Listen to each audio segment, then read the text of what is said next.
120 minutes actu. 2 heures interactives pour parler culture et actu avec Corentin et son équipe.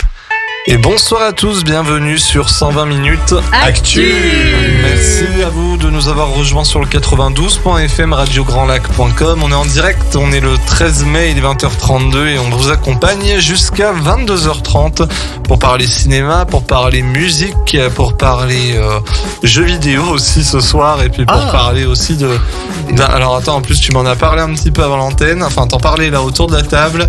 Tu vas nous parler de quelque chose en particulier. Tu vas faire un long sur quelque chose. Festival de Cannes. Voilà, merci. Bien sûr, parce que cette année, ce n'est pas notre cher Kevin qui sera, c'est moi qui sera au Festival de Cannes. Donc toute l'année, je pourrais dire à nos chers auditeurs, le film que j'ai vu à Cannes, voilà. Tu pourras te la péter. Du coup, pas de grands films très connus apparemment. Non, tout à fait. Aviez-vous vu des films très connus? Oui, bien sûr. Eh bien, peut-être que moi aussi. T'avais vu quoi en avance de Revoir Paris, non? C'était ça? Revoir Paris. Alors, l'année dernière, je me souviens plus trop, mais Moonage Daydream. Non, mais la sélection. Tirailleurs. J'avais vu Tirailleurs bien avant. La sélection est pourrave. Cette année est très faible. Ouais. Ah ouais, c'est de la merde. Et pourtant, le cinéma revit cette année un petit peu. Mais ça veut rien dire. Couleurs. C'est pas parce que t'as l'impression que c'est faible que ça se passe, ce sera très bien. Ah j'espère que, en tout cas, la CGT va leur couper le jeu et comme ça, on va bien rigoler.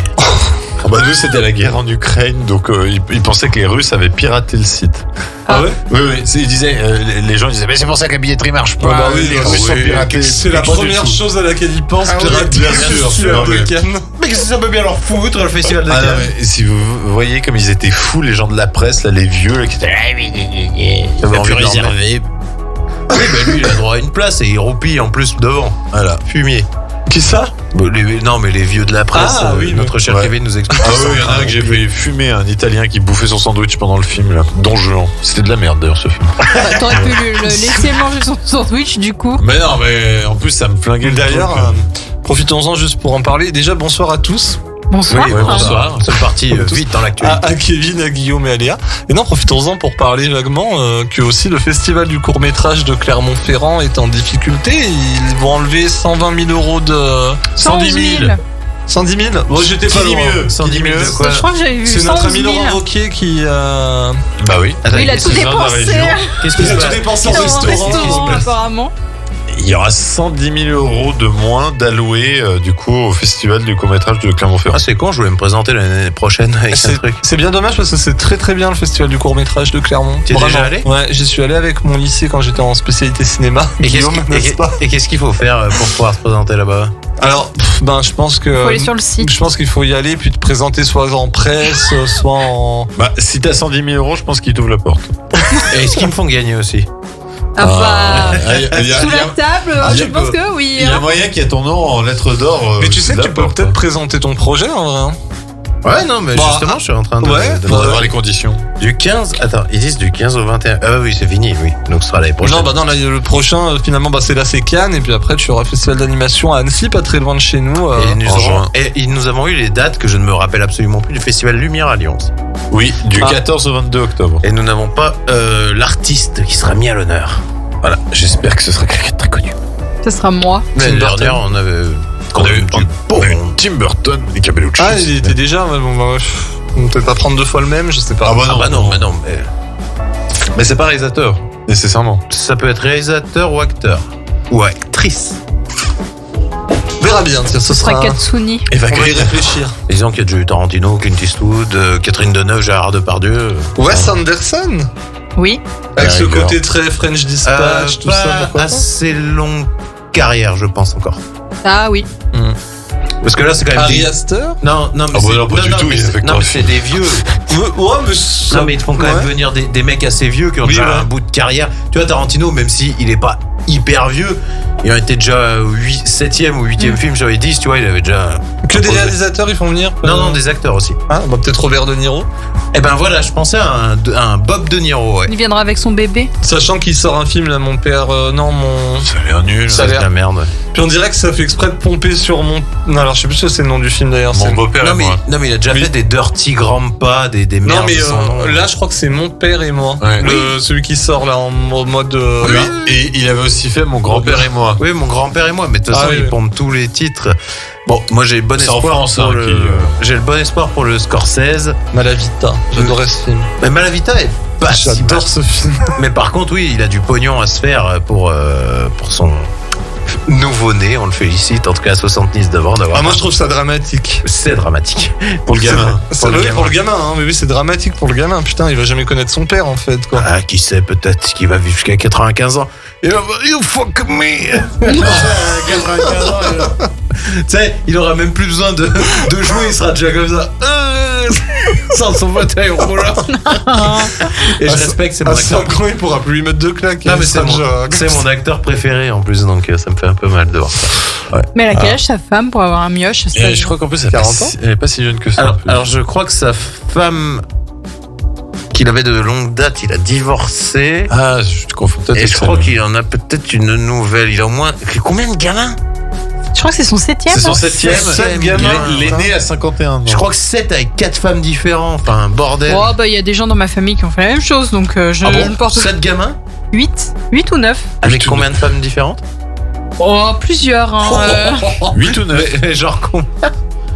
Je sais Combien de pas. femmes différentes? Alors, les officielles ou les officieuses? Parce que il y avait les officielles. Non, les femmes différentes. Ah, je sais pas, je pense qu'il avait au moins un enfant par femme. Oh merde! Un ou deux, voilà. J'espère que t'as pas écouté pas Radio Grand Lac. Et chaque année, il y en avait un qui popait comme ça. Ah bah t'es l'enfant, d'accord. D'accord. Voilà. C'est terrible ça. Oui. Bah il a un sacré zizi. Hein. Bah, en tout cas, il s'en est bien servi. Si on a besoin de quelqu'un pour repeupler la Terre, on sait qui appeler quoi. Ah bah là, ouais. Théo est fertile. Donc voilà. Alors c'est sur cette ouverture qu'on va vous annoncer un petit peu le programme de ce soir, entre autres un programme très gamer, parce que nous avons une hystérique sur la gauche. Pardon. Qui attendait ce jeu avec impatience. J'ai cru que j'allais chialer en ouvrant le jeu, enfin voilà. Enfin, du coup, ton sommaire, c'est par rapport à Zelda. Alors, du coup, ouais, je vais faire comme la semaine dernière, je vais faire une petite rétrospective de ce qui s'est passé ces 2 dernières semaines, comme on n'était pas là le week-end dernier. Et donc on va parler de petites news, on va faire des petits débats et on va parler bien sûr de Zelda Tears of the Kingdom. Yes, Guillaume. On va parler journée mondiale, journée internationale et on va parler un petit peu de la création du Festival de Cannes, les origines et tout ça. Voilà, vous savez que ça me concerne. Ce sera le portrait de la semaine, ce sera sur le Festival de Cannes où je serai présent. Oui, la deuxième semaine. Et c'est quand le Festival de Cannes? C'est du mardi 16. Ce mardi. D'accord. Donc mardi 16 au dimanche. Samedi 27. 27, ouais. Mais moi je parle 28. C'est pour ça. Oui, voilà. Écoutez, mesdames et messieurs, vous risquez peut-être de le croiser dans le train. Voilà, n'oubliez pas que je suis acteur également, youtubeur de mon état, voilà. Je cherche du travail. Il vient de faire un super court-métrage, Furious Splinter. Merci, à voir sur la chaîne. Il est prudent de commander. Hein. Ah, merci. Donc, à voir sur la chaîne YouTube, Guillaume fait son cinéma. Voilà.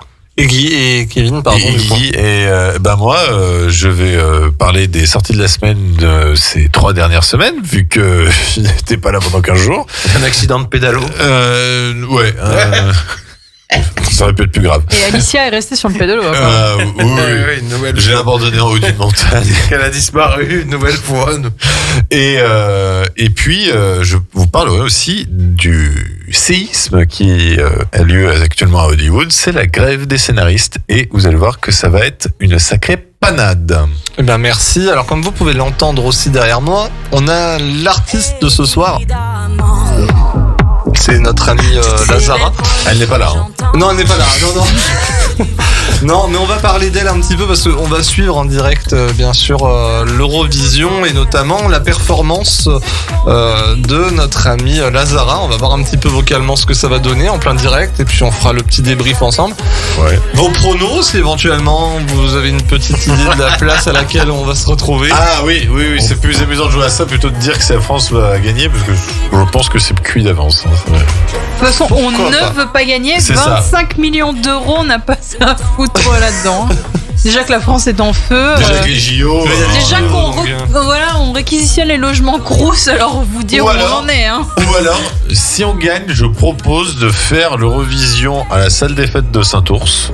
Il y a déjà eu. Ah non, c'était à Vue-la-Chiez qui a eu. Qui est pieds nus. C'est à Chénal-les-Frasses. Il y a eu Zaz.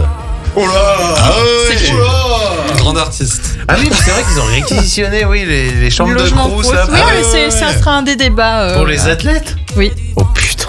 On va faire le tour des sorties singles aussi de cette semaine.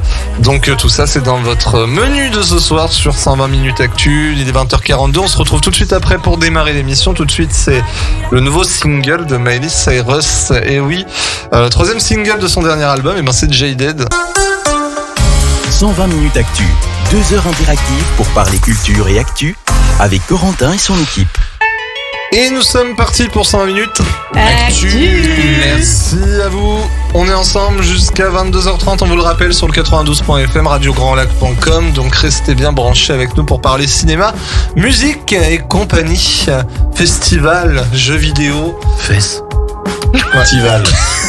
Pas bien, Je sais pas, j'avais envie de dire. En plus, c'était très marrant parce qu'il m'a regardé avec un regard.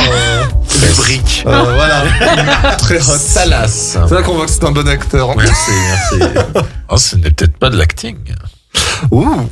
L'acting, ça passe par la sincérité, très cher Corentin. Oh, d'accord. Il y a autre chose qui passe par la sincérité. La croyance de jeu. Donc, pendant ce court laps de temps, je t'ai fait croire. Ah, waouh. Fesses. Tu m'as brisé le cœur. Et pas que. Tant que c'est que le cœur, ça va. On va parler d'actualité musicale. Qu'est-ce qui est sorti cette semaine? Et ben on regarde ensemble, hein.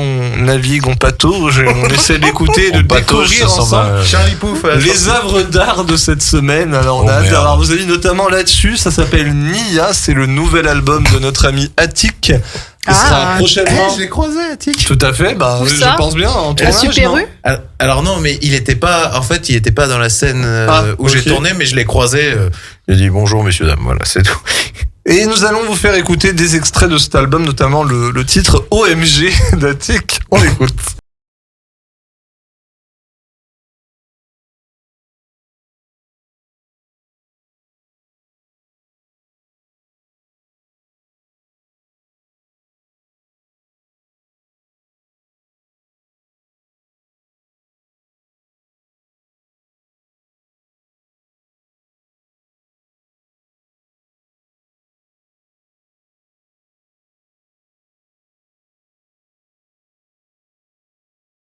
Non. Oui. C'est fin, c'est très fin. Ça se Ça se mange sans fin. Non, qu'est-ce qu'on en pense? Alors attends, surtout que j'adore écouter du rap avec Kevin à ma droite, c'est... Je me permettrai un pas moi de plaisir. critiquer un collègue, donc je passe mon tour. Excusez-moi. Moi, j'ai rien à foutre, c'est pas un collègue que j'ai jamais vu. C'est pas du tout mon style. Hein. Si vous aimez, bah, écoutez, je suis content pour vous. Attendez, Mais j'ai alors, des moi, pour extraits. moi, c'est affreux. Attends, on a une évolution. Déjà, il a pas dit qu'on avait Ouais. des oreilles de merde. Il a dit tant mieux pour vous. On est sur une évolution de Kevin.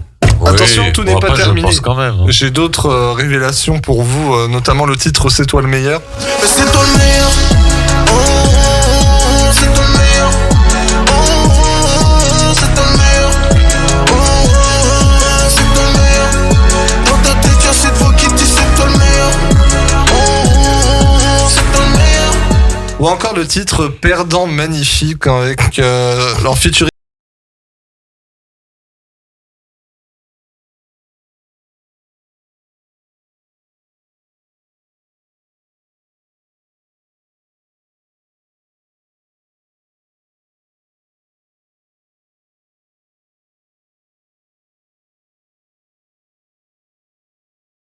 C'est une ligne. Non, mais, Non, mais moi les- j'y sens l'inspiration et la sincérité. Qu'il est con, Moi, ce je mec. Il franchement- est sincèrement nul, ouais. Non. Les prods sont bonnes, mais ça pêche sur les paroles, quoi. C'est vrai que j'ai l'impression d'entendre la même phrase dans Ah, chaque c'est- chanson qu'on a écoutée. Ouais. Franchement, et il écrit un album toutes les demi-heures, non? Mais si avec lui, qui faisait du pas cher. Mais c'est ça le problème. Hein. Si avec lui, c'est quand même souvent que tu as le refrain qui se répète en boucle. Ouais, mais sur du rap, c'est quand même dommage. Encore sur des chansons pop, Oui, mais moi t'écoutes ça du passe Eminem, plus. tu écoutes du Eminem, ça tout s'enchaîne, je veux dire. Ah, mais Eminem, c'est c'est un poète. il te Mam raconte, spaghetti. il te raconte l'intégralité des Seigneurs des Anneaux en 2 minutes 30, donc c'est Oui, quand même, en même temps, il te fait. Très belle imitation. dis donc. Donc voici pour Attic, on va maintenant vous emmener du côté un petit peu du cinéma avec Love Again. La BO est disponible Mon Dieu, la de ce vie. film incroyable qui vous attend, Toile du Lac, pour un événement d'ailleurs Quel très film. prochainement en avant-première. Je vous en dirai plus la semaine prochaine, je pense. Avec notre amie Céline Dion, bien sûr. mon René, Love Again. Alors ça nous permet de nous teaser un peu de 3 trucs, comme quoi il y aura la chanson All By Myself dans le film, ou encore It's All Coming Back to Me Now, T'as Bah, c'est décongelé foulé, les hein. spermatozoïdes. T'as décongelé. ou encore Courage. Mais il y a dans les nouveautés le titre Albi, qui est plutôt, en vrai, qui est plutôt Albi pas sur mal. Chéran. Dit, non, c'est...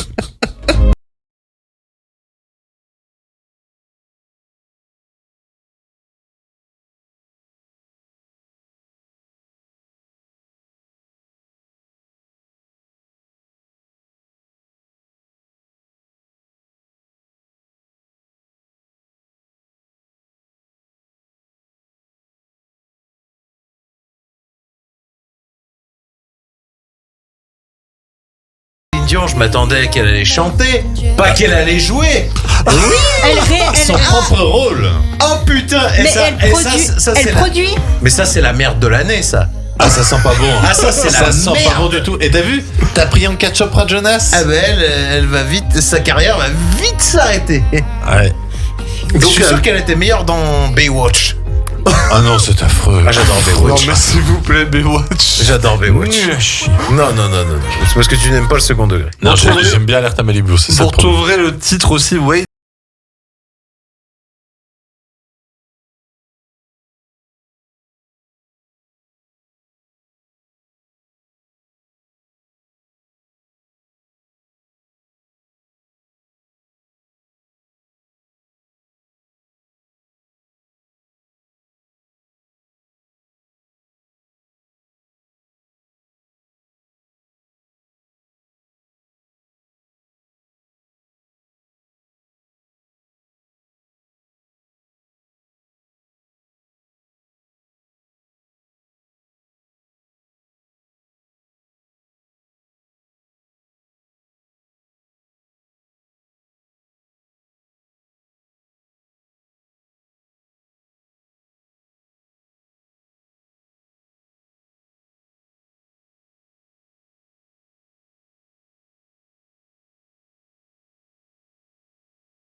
Les lèvres, je le recommande quand même.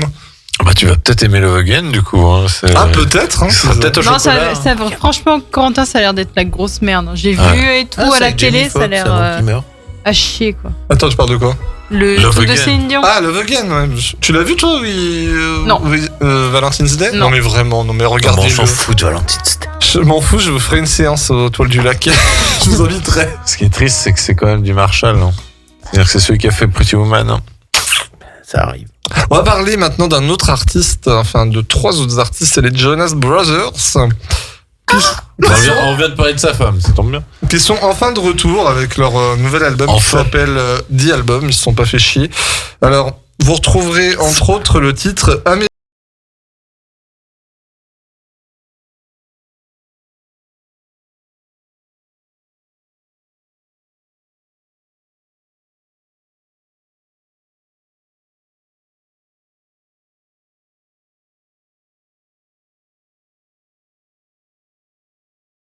Timberlake d'il y a 10 ans. Bah, c'est un peu ça. Ah, putain, ouais. On se trouverait aussi le C'est pas titre mal. Vacation Eyes.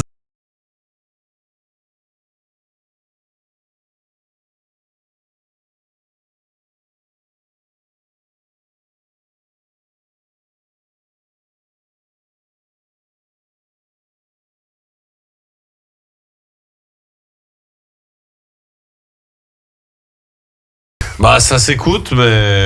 Ils ont besoin de thunes.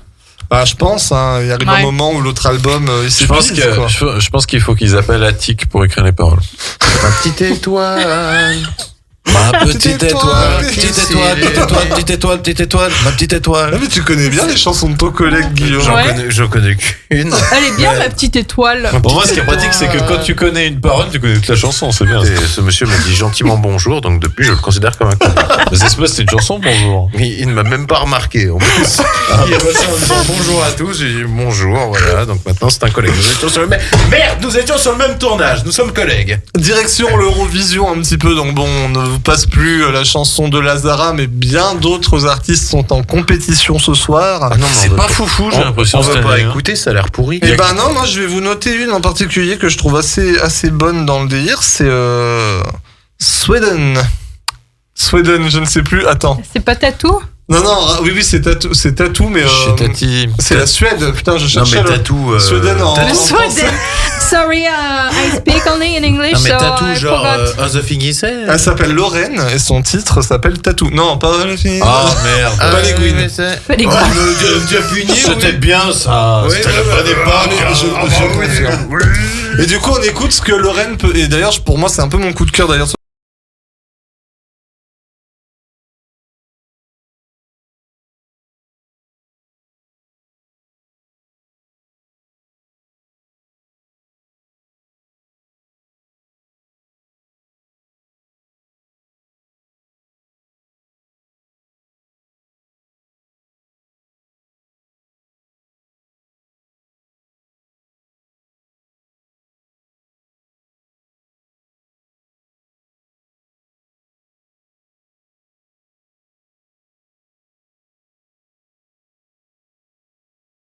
Non. Je veux un feat avec Russell Crowe. Et en fait, à la place des you ou ou, t'as le coucou.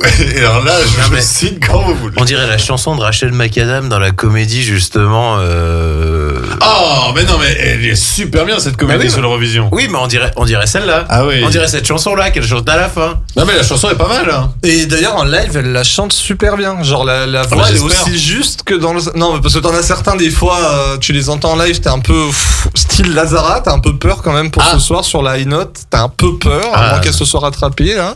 Et ces gens-là, ils font des concerts. Surtout Lazara. Oui, mais bon. Mais c'est alors, peut-être maman, pas merde, forcément tout en live. Hein. Oui, et ben alors au bout d'un moment, elle nous prouve que c'est une vraie chanteuse, elle nous fait pas chier. Merci. Déjà qu'elle est canadienne, alors merde. Nous avons. Ça, c'est fait. En Belgique, la Belgique est représentée par Gustave. Gustave. C'est Gustave. Ça a pas l'air terrible, ça j'ai écouté. Ça s'appelle Because of You. Alors ça a l'air d'être très C'est Kelly axé, Clarkson. LGBT, transgenre et compagnie. Le clip, un compagnie. drag queen, pardon, excusez-moi, du mauvais terme, des drag le queens. mec qui était. On écoute un extrait. Remember when they tried to break us? Well, look at us now. You told me the right thing at the right time. You got me feeling wild. Je te jure, Guillaume, je te lance un défi, c'est de mettre dans ton prochain court-métrage le titre. Ouais, non, mais c'est Où tu veux, mais pas tu la cales. C'est pas libre de droit. Ah oui, dans la caisse de la voiture, tu sais, avec une danse là, pas la boudille. Non, mais c'est vrai que crazy. I'll carry on. c'est très. Bon, ça gagnera pas, ça, je pense. Hein, Ah quand non, même, faut être un petit peu objectif. Je préférais le Il y a volcano. Kings and Queens aussi, je crois qu'il est. Ça représente quel pays déjà? J'en sais rien, c'est. Azerbaïdjan. Merci. Ah oui, les savez, Azerbaïdjans. J'ai dit au pif. Vous savez que j'ai une anecdote sur l'Azerbaïdjan. Et des Mon fois, je Dieu. regarde comment Ouais, y je l'ai aller. pas, moi, Je- dans la- Ça dans la m'intrigue, liste. genre Kazakhstan, Azerbaïdjan. Je tape ma destination et je regarde comment on fait pour y aller. J'ai D'accord. pas la- Mais la qui va chanson. là-bas? Je la cherche. Pas nous. Bah, personne ne va là-bas. T'es sûr qu'elle est à l'Eurovision cette année? T'es sûr de ton coup? Norvège, Queen of the Kings.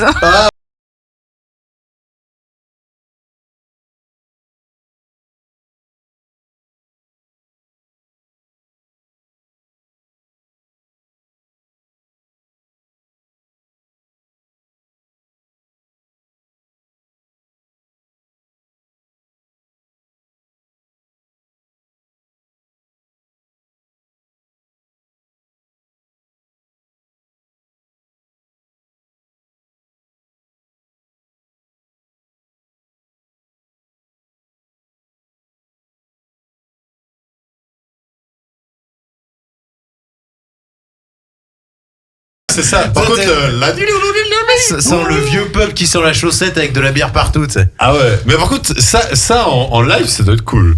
Ouais, ça doit se faire des pogos partout. Et vous avez Il doit y avoir des grands barbus partout. C'est toi qui as dit. Oui. Alors nous avons aussi Lord of the Loads. J'ai cru qu'il y avait Lord. Ta chronique n'aura jamais été aussi longue. Hein. Lord of the Lost, et ça s'appelle Blood and Glitter, et c'est l'Allemagne. Ah. Germany, 0 points. À ce point.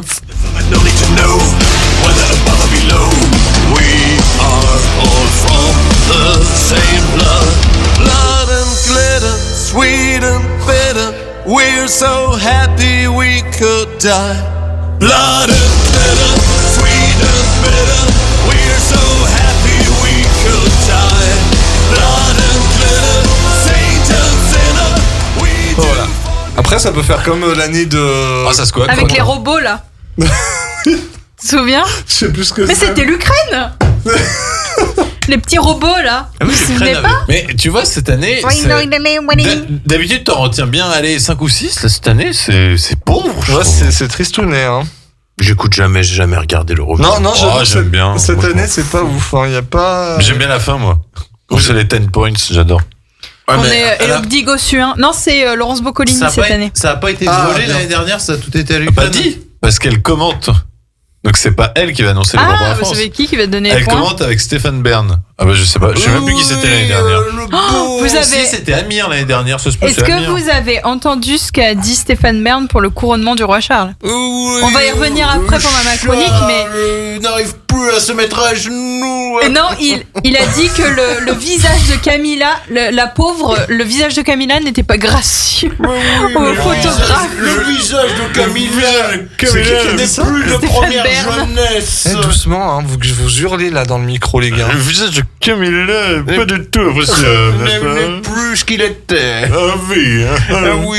Ah bah Laurence, comment vas-tu ce soir? On dirait une vieille tarte écrasée. On va se retrouver C'est des malades, non? Une goyave. dans quelques instants. Nous sommes à l'abbaye de Westminster. Mais t'as fini ta chronique? Oui. Ah bah alors, je tiens quand même à dire que j'ai pas écouté. Alors si, j'ai écouté la dernière de Christine the Queens, elle est pas terrible. Tears Can Be Soft, et Daft Punk a sorti un titre inédit. Oui, j'ai vu un album, mais bon, écoute, moi, en fait, je suis un peu en colère contre eux parce que alors ça aussi, ça me fait rire. Ils annoncent qu'ils arrêtent leur carrière et puis ils reviennent avec un truc. C'est bon, allez, va Il y a plus de dormir. sous. C'est bon, et à un moment donné, ça me saoule aussi. Zidane, il l'a fait 3 fois. Je trouve ça énervant. Michael Jackson aussi, connard. Ah, moi, je trouve ça agaçant. C'est pour revendre. Oui, bah voilà, c'est pour vendre qu'il est aussi mort. un peu plus. Ah oui. Nicki Minaj l'a fait aussi, elle. Ça. Même ça, c'est parce que. Mais moi, elle s'est rendu compte qu'il fallait qu'elle paye son silicone. Donc Ouais, à ce un que moment j'avais dit, donné, elle a craqué une fesse. Bon, en tout cas, mon cher ami, On est bien. oui. on se retrouve à l'abbaye de Westminster. Oui, après la nous pub. nous retrouvons tout à l'heure pour la suite de 120 minutes actu. Ne changez pas de canal, surtout nous revenons. Qu'est-ce qu'on écoute tout de suite, Qu'est-ce que Guillaume nous écoutons? Secret d'histoire. Je ne sais pas, ouais. 120 minutes actu, 2 heures interactives pour parler culture et actu avec Corentin et son équipe. Et de retour sur 120 minutes Actu. Merci à vous d'être avec nous sur radiograndlac.com, le 92.fm. On est ensemble en direct. Et puis voilà. Hein. Et puis voilà. C'était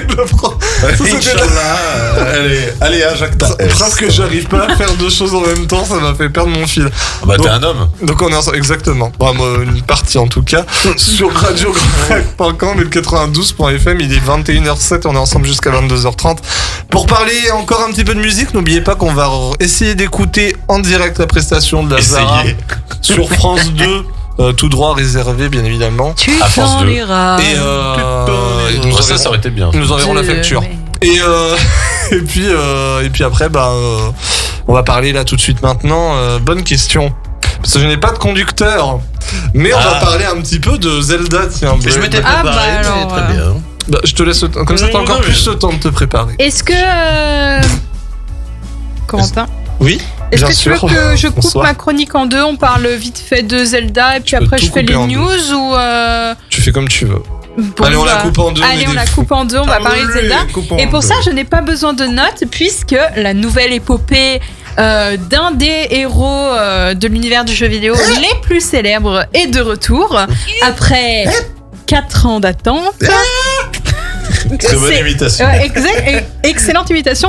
D'ailleurs, spoiler, il ne parle toujours pas de ce nouvel opus, malheureusement. Mais on il l'en- parlait pas dans le dernier. Hein. Non. Non. Ah, c'est tout le monde parle sauf lui maintenant. Ouais. Oui, Il y et a tout eu le un monde peu le de con. comprend. Parce qu'avant c'était. Tu sais, il y en avait. Non, c'était genre la petite fille qui faisait toujours comme ça. Mais listen. Des fois elle faisait listen. Et donc, Bon, bref. il est de retour avec Tears of the Kingdom, qui est la suite de Breath of the Wild, donc le jeu qui était sorti en 2017 avec la Switch. Mais là, il n'y a pas de nouvelle Switch qui est sortie ou de nouvelle console apparemment qui est sortie, puisque c'est uniquement donc le jeu et Nintendo n'annonce pas d'ici 2024 de nouvelles consoles. Et donc ce nouvel opus se trouve est la suite donc de Breath of the Wild. Et on retrouve Zelda et Link dans les entrailles du château d'Hyrule qui est censé être libéré, mais il y a des miasmes qui continuent d'apparaître dans le royaume. Et donc, on les retrouve en train d'aller faire un peu les archéologues. Par contre, je préviens, c'est un peu spoiler pour le début, ceux qui veulent vraiment pas spoiler. Allez. N'écoutez pas. Et donc, à partir de ce moment-là, il découvre une momie avec un bras dessus. Et la momie se réveille. Et là, Jeanne Moreau. patatras. Zelda disparaît. Zelda qui a les cheveux courts d'ailleurs, Ah, ce pour sera. la première fois. Non. Non? Non. Il me semble. Les épisodes DS. Wind Waker. Oh là là. Et ça, c'est l'expert dans Zelda Wind Waker. Elle avait les cheveux courts. Non, puis aussi dans les Phantom Hourglass et tout ça. Oui, bah c'est Phantom. Oui, c'est passé à la suite de Wind Waker, oui. Attendez. Allez. Après, Je il vérifie faut savoir, quand même, c'est hein. court. Mais ce qui est bien, c'est que ça a pas l'air d'être Ganon, le méchant, vu comme tu le décris. Ganon. Et bah si, c'est Ganon sous sa forme humaine, Donc Ganondorf. Ah. qui est le méchant dans cette histoire. Et donc on perd Zelda. Merde. Et Link, quick, il s'évanouit et il se réveille avec un bras momifié, avec des ongles super longs, j'ai envie de lui couper. Enfin, ça c'est une autre histoire. Ah. Et on se retrouve dans les cieux. Alors, Encore ça j'avais vu, mais justement j'ai l'impression qu'en fait ils l'ont un peu mauvaise, que Skyward Sword avait pas été hyper bien accueilli. Du coup, ils Et ont, il se ça venge va un être dans peu. les Il se cieux. dit, pourtant il était bien Skyward Sword. Hein. Ouais, il était pas très beau. Mais parce moi, qu'il y avait pas j'aime bien. il y avait pas la HD. Ouais, mais ouais, du coup, mais c'était Il y trop avait pas la long. HD. Non, et le problème aussi surtout, c'est que les passages avec l'oiseau étaient. Ah non, mais là, trop oui, mal. enfin, c'est la merde, quoi. Mais pourquoi pas? Tu me diras là dans les cieux. Et donc, voilà. Non, pas de Non, souci. non, mais tu parlais de la longueur du jeu, c'est ce qui m'a fait décrocher de Breath of the Wild. Et ben, Je ferai peut-être un jour, là- mais trop long. on est sur un opus qui va être beaucoup plus long parce que si vous vous souvenez de la carte de Breath of the Wild qui, Oui. je pense, enfin c'est juste un rectangle, là c'est un énorme carré juste pour le sol et on a les cieux en plus et nouveauté, on a des grottes. Donc il y a encore des grottes T'as 6 ans et des pour des grottes. cavernes, voilà. Donc c'est-à-dire que on a cette introduction, on a Link qui se réveille donc dans les cieux et on se retrouve donc sur. Par contre là c'est vraiment plus comme un Zelda classique. C'était le début est moins comme un open world, c'est-à-dire que oui on a de la liberté mais on est quand même obligé de suivre Ah, tant mieux. alors. une certaine histoire. Moi ce qui me déplaît pas. Et par contre, pour ceux qui n'aiment pas crafter, Ouais, par c'est- exemple, moi ça me fait chier au d'un moment. voilà, bah il va te faire chier. Parce que, non, mais par exemple, ce qui m'avait embêté, c'est que t'as même pas la tenue verte. Dans l'autre, faut toujours retrouver une tenue. Mais Et ben là, c'est exactement pareil. Ah, comment est-ce possible que du coup, j'ai lu aujourd'hui qu'il y a un mec qui a réussi à le finir en 1h34? Et oui, ben, mais la- bonne la- la question, quête des parce gens que qui moi, rushent. Oui, mais la quête, ça doit être comme l'autre. Tu pouvais battre Ganon dès le Oui. premier, au bout d'une heure. Mais tu peux y arriver sans crafter du coup. Oui, mais déjà le premier, tu pouvais aller directement au dernier temple et battre Ganon avec 3 cœurs. Il y en a qui avaient réussi. Oui, Ouais. parce qu'en Oh, fait, ouais, j'aime pas ces trucs comme le ça. grand méchant, Ganon, était pas si fort que ça au final. Et comme tu obtenais une arme spéciale pour le battre à la fin dans le château, et bah tu n'avais pas besoin de te taper les 99 sanctuaires. Ouais, tu Là, pouvais y il y en aller a tout de beaucoup suite. plus. Il y a beaucoup plus de sanctuaires. Il y a toujours les Korogu, pour ceux qui se souviennent. Et c'est vrai que j'ai mis 2 heures, quasiment 4 heures à quitter la base où on t'apprend à comment manier le jeu, parce que c'est des nouvelles techniques à apprendre. C'est pas exactement comme Breath of the Wild, et pourtant je me suis dit heureusement que j'ai les bases de l'ancien jeu, parce que si j'étais arrivé comme ça devant, j'aurais fait comment il faut faire. Le problème, c'est que les gens iront jamais au bout du scénario. T'as Même combien après d'heures le de jeu là, scénario. déjà? Et là, j'en ai déjà quasi 7. 7 heures de jeu et je viens à peine d'arriver sur Hyrule. On va rentrer Enfin, le jeu. à Non, mais Hyrule. c'est ça le problème, c'est qu'en fait, les devant jeux, Lazara. les jeux trop longs où il faut crafter, en fait, les gens ne vont même plus au bout du scénario principal. Et oui, Bah, moi, ça dépend du jeu. Moi, il y a des jeux, j'aime bien m'y perdre dans les open world, genre les Assassin's Creed. Oui, ça, je vais Voilà. essayer de le faire à 100%. Mais, ouais, le mais dernier, par tu exemple, l'as fini. le Valhalla, il m'est tombé des mains parce qu'en fait, l'environnement viking ne m'intéresse pas. Bah, pas tant que ça non plus. Et du coup, et pourtant, je dois quand même avoir 20 heures, mais en termes Mais plus, moi, j'ai 20 heures, mais en termes d'histoire, j'ai fait, je sais pas, Oui, 5%. Oui, moi aussi, je dois avoir fait 35 heures. Par contre, Odyssée, j'ai tout fait. Pareil. Il doit me manquer un Avec ou deux- Cassandra. Ouais, Oui, magnifique. mais bien sûr, bien sûr. Tu as fait l'extension aussi? Bien sûr. Ah, très bien, oui. Voilà. Mais donc, Zelda. oui. Et non, mais c'est vrai que en fait, on t'apprend à crafter donc des bateaux, à manier des technologies, parce que on est plus sous la technologie Sheikah. On est dans une, j'ai pas retenu le nom parce que c'est encore des noms à la con que je vais mettre 10 ans. Des noms à la con. Voilà, des noms à la con que je vais mettre 10 Fan ans Zelda. à retenir, mais c'est vrai que c'est un peu compliqué. Il y a des fois où je suis restée bloquée, où il y a des fois c'est quand tu es dans la montagne, dans le froid. Alors déjà, Link, il supporte pas le froid, donc il crève toutes les 30 secondes.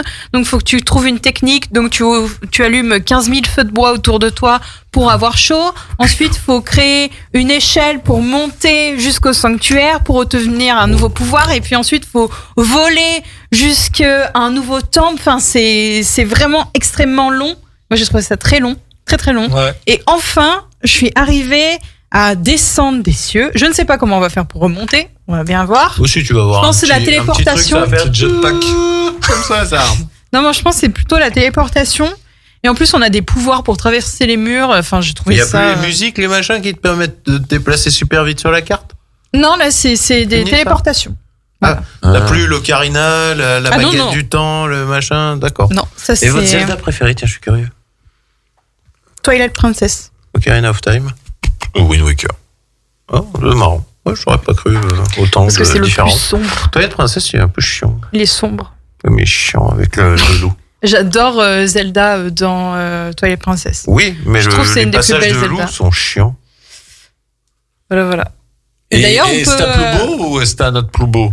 Alors, moi j'ai une ancienne Switch et j'y ai pas encore joué sur la télé, mais de ce que j'ai vu des gameplays d'autres joueurs, c'est vraiment plus beau. Enfin, les couchers de soleil sont Quand même. impressionnants. Enfin, c'est vraiment magnifique, quoi. Bon, Enfin, déjà, le premier était très bon. Oui. Ouais, mais je sais pas, ça va pas être de couleur, je trouve Un peu trop souvent flashy. très terne. Oui, c'est Ah. vrai que sur mon écran d'ordinateur, alors déjà qu'il est pas de très bonne qualité, mon père est arrivé derrière moi, il m'a fait pourquoi ton jeu est blanc? J'ai fait oui, c'est vrai que c'est pas très. c'est Putain, il pas- a un père qui s'intéresse aux jeux vidéo de sa Oui. fille. C'est beau Oui, ça. il joue à Farming Simulator. Tout Ah oui, c'est Mon vrai. père aussi. Farming Simulator. Ouais, Oui. Mais c'est nul comme jeu. Ah non, mais Non. mon père, il est Ah, fadard. mais Pour les anciens, Moi, mon père- c'est le rêve. hein. c'est-à-dire qu'il a sa ferme, il a des millions et tout. Il dit attends parce que là faut que je fasse ces stratégies, sinon je vais perdre des millions et tout. Enfin c'est. Mon père fait tous les Need for Speed, tous les Gran Turismo. Oui, mais ça, ok. Mais Non, mais ça n'a rien à voir avec Farming Simulator. Non, c'est non, un non. délire, Farming Simulator. Bah, c'est sa vie. Et pour en revenir à Zelda, Ouais. pour ceux qui avaient peur, donc comme toi, Corentin, qui me disait, Je suis terrifié. qui me disait ouais, mais ça va être la même map. Alors, une fois, c'est vrai que quand on arrive dans le jeu, c'est pas du tout la même chose. Et quand on redescend sur Terre, on va dire, et bah, on se rend compte que vraiment beaucoup de choses ont changé entre la fin de Breath of the Wild et entre entre Tears of the Kingdom. C'est hyper long à dire. TOTK. Bah non, mais en plus, moi, je connais pas du tout l'univers, mais c'est vrai que je t'avais fait la réflexion qu'entre les deux, quand tu regardes les bandes annonces, t'as l'impression que c'est le même jeu, quoi. Non, c'est vraiment, je trouve que c'est différent. Il y a plein de petites choses qui ont été modifiées. On a des pierres qui tombent du ciel. Moi, j'étais là, j'avais mon casque, je me disais, mais c'est quoi qui fait ce bruit-là? Puis en fait, non, tu vois des pierres tomber du ciel. Enfin, c'est. Puis même visuellement, enfin, je sais pas comment te dire, les pochettes. Sont pas si différentes l'une de l'autre. Voilà, c'est ça. Du coup, ça peut porter à confusion. Enfin, quand t'es pas adepte, t'es là. Mais c'est vrai que non, c'est assez différent. Par contre, on a toujours ce même système de sanctuaire qui reste assez similaire l'un de l'autre. C'est-à-dire que si on avait compris comment ça marchait pour Breath of the Wild, on sait comment ça marche pour le nouveau. Mais non, c'est quand même des heures de jeu que j'ai fait, c'est quand même assez différent. L'histoire est totalement différente. C'est franchement. Ça va être, je crois que c'est déjà un des meilleurs jeux vidéo de l'année, qui est très très bien noté. Même moins bien noté que Breath of the Wild, parce que c'est vrai que Breath of the Wild, ça avait été quand même un tournant nouveauté, dans la quoi, licence. ouais. Voilà.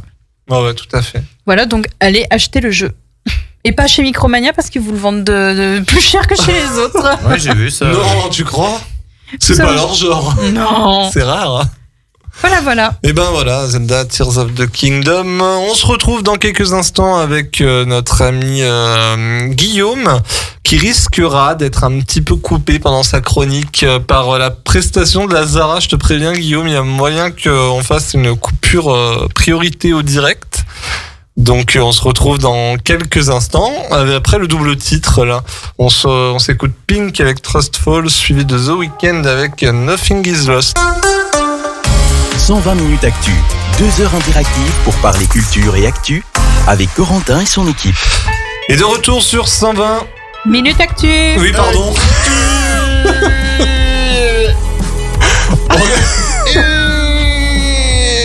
Ça va pas. Hein. Tu vas pas faire du doublage pour les cassos? D'ailleurs, la Cassos qui a sorti une nouvelle saison. Oui. Saison 7, extrêmement drôle. On retrouve Serge Delapin d'ailleurs, entre autres. Il y a Ghibli aussi. Au studio Ghibli. Donc voilà. On va parler un petit peu d'actualité, entre autres du Festival de Cannes avec notre ami Guillaume, à savoir, chers auditeurs, qu'il y a possibilité que je le coupe en plein milieu de sa chronique pour laisser place à la Zara. Parce que tout le monde se fout de cette chronique. Ce sera la priorité au direct. C'est parti, Guillaume. Bon, pour la première journée, j'ai un petit peu triché parce que j'avais envie de prêcher pour ma paroisse et on va parler d'une journée internationale qui se passe le 12 mai avec la journée internationale de... L'amour. Et en quoi ça me Du concerne? prout. Non, de De l'infirmière. la radio? De l'infirmière. Ah, De l'infirmière. Ah, donc c'est pas ta journée du coup. Des infirmiers. Oh, infirmier. Voilà, Ah. que je te dise. Donc cette journée célébrée donc dans le monde entier le 12 mai, jour anniversaire de la naissance de Florence Nightingale.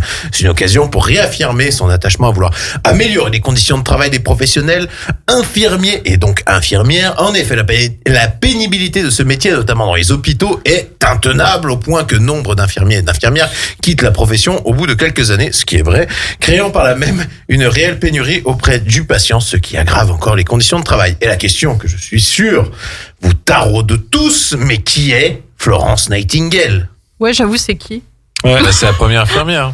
C'est ça, en gros celle qui a créé un peu la profession infirmière. Je suis trop fort. Donc elle a posé C'était les à la bases. préhistoire? Non. C'est dans les années 1800. Donc, elle a posé les bases donc de la profession infirmière contemporaine. Ses contributions sont nombreuses. Elle a été la première personne à définir que chaque patient a des besoins individuels, que le rôle de l'infirmière vise à satisfaire ses besoins, et elle a pris en compte la dimension santé-maladie des soins infirmiers. Elle a fait des soins infirmiers une occupation respectée en établissant une formation, en soulignant l'importance d'une éducation continue et en distinguant les soins infirmiers de la médecine. C'est pour ça qu'en fait, nous, infirmiers et infirmières, sommes du corps, nous ne sommes pas du corps médical. En fait, on dit souvent, vous faites partie du médical, nous sommes des paramédicaux. Voilà, comme d'autres, je sais pas, par exemple. Comme les parapharmaciennes. Non, ça c'est encore autre chose. Mais non, par exemple, les opticiens sont des paramédicales, les kinés, les choses comme ça. Voilà, en fait, on dit souvent corps médical, mais c'est pas tout à fait vrai. On ne prête pas le serment d'Hippocrate, par exemple. D'accord. C'est ce qui fait la différence. Elle croyait donc qu'une bonne pratique infirmière ne grandit pas seule. Elle est le résultat d'études, d'enseignements, d'entraînement, de pratiques qui se finalisent par une base solide qui peut se transférer dans tous les milieux auprès de tous les patients. Et quel est l'objectif de cette journée ? Durant cette journée, la FSSSCSN, Fédération de la Santé et des La services sociaux. Non, mais la fesse. En bois Bah, fesse. Ouais, c'est la ouais, ça fait plus un pet, c'est la Bref, la Fédération de la Santé et des services sociaux de la Confédération des syndicats nationaux, qui représente près de 100 000 syndiqués, certes, du réseau de la santé et des services sociaux, souhaite qu'une meilleure organisation du travail dans les soins infirmiers diminue la surcharge de travail et les burn-out dont sont victimes les professionnels. Entre autres, ces femmes représentent plus d'un tiers de la main-d'œuvre du réseau de la santé et travaillent dans des conditions difficiles en raison de la pénurie de main-d'œuvre. Bien évidemment, on salue toutes les personnes du corps médical et paramédical qui travaillent les week-ends, les nuits et tous les jours. Voilà. Un grand merci. Un grand merci. Voilà. On passe un peu donc sur les journées du 13 mai. On a la journée internationale des musées. Waouh. Je savais pas que vous. C'est génial. Oui. Non, mais moi, je suis contente qu'il y ait des journées mondiales qui existent comme ça. Eh bien, ça existe depuis 1977. Et il y a voilà. un thème particulier chaque année, justement. Donc, cette journée est l'occasion pour des professionnels des musées d'aller à la rencontre du grand public et de sensibiliser aux défis auxquels les musées doivent faire face pour être des institutions au service de la société et de son développement. Le thème, par exemple, pour l'édition 2023, c'est musée, durabilité et bien-être. Cette journée internationale se déroule tous les ans. En principe, le 18 mai porte haut sa devise, les musées, moyens importants d'échanges culturels, d'enrichissement, des cultures, du développement, de la compréhension mutuelle, de la coopération et de la paix entre les peuples. Donc, voilà. Je sais plus ce que je voulais dire, pardon. Quoi qu'il en soit, en fait, c'est exceptionnel. Cette année, ça se célèbre le 13 mai. Au lieu justement du 18 mai. Bref, le principe est simple. Le musée que vous fréquentez assidûment en journée, le reste de l'année se trouve ouvert toute la nuit pour découvrir les œuvres, mais également pour voir des animations, des concerts et toutes sortes d'autres événements. Ah oui, j'en avais entendu parler. C'était un peu. La nuit au musée. Voilà, un petit peu, exactement. voilà. C'est aussi la journée mondiale du commerce équitable. Mais je crois en avoir déjà parlé une fois il n'y a pas si longtemps ici. C'est quoi le commerce équitable selon vous ? C'est le café. Non, c'est un commerce qui permet qu'on respecte de 1 les territoires, de 2 le producteur, de 3 le commerçant et de 4 les consommateurs. Il y a un peu de ça. D'écologie c'est aussi, qu'en gros, peut-être justement, on rémunère à juste titre et on met en avant les producteurs d'autres pays et qu'on les rémunère à leur juste valeur. Donc, je vous détaille un petit peu. Alors, le commerce équitable est longtemps resté réservé aux initiés tiers-mondialistes et écolos. C'est vrai que ça a encore un petit peu cette image. Fort heureusement, la prise de conscience des déséquilibres nord-sud a fait du chemin et l'idée même du commerce équitable qui consiste à rémunérer équitablement les petits producteurs des pays en voie de développement fait désormais partie de la réflexion des pays développés. Fait-on chaque 2e samedi donc de mai la journée mondiale du commerce équitable et c'est l'occasion de s'interroger sur notre façon de consommer qui privilégie trop souvent l'achat au meilleur prix sans prendre en compte les conditions de production dans les pays producteurs. Le commerce équitable doit permettre au développement économique plus harmonieux en permettant aux producteurs de tirer une juste rémunération de leur travail tout en œuvrant pour le développement durable en favorisant des modes de production respectueux pour l'environnement. À savoir que la France est à la traîne pour ce genre de choses. Le mouvement prend de plus en plus d'ampleur et ça se voit dans le monde par un nombre croissant d'augmentation de citoyens qui consomment justement des produits issus du commerce équitable. Au moins dans les intentions d'achat. Et la pratique n'est pas toujours au rendez-vous et la France reste dans le peloton de queue des pays développés, n'accorde donc une part très faible de ses achats aux produits labellisés commerce équitable. Vous savez ce que c'est le label des commerces équitables ? Ouais, c'est pas un grain de café ? Si, en partie c'est bleu aussi. Enfin, c'est je me le rappelle label. plus, moi. Il s'appelle Max Avla. Ah oui, quand j'achète Gringo, le café, c'est ça. C'est dessus. Voilà, et donc si vous avez ce label, vous savez que justement ça fait partie du commerce équitable.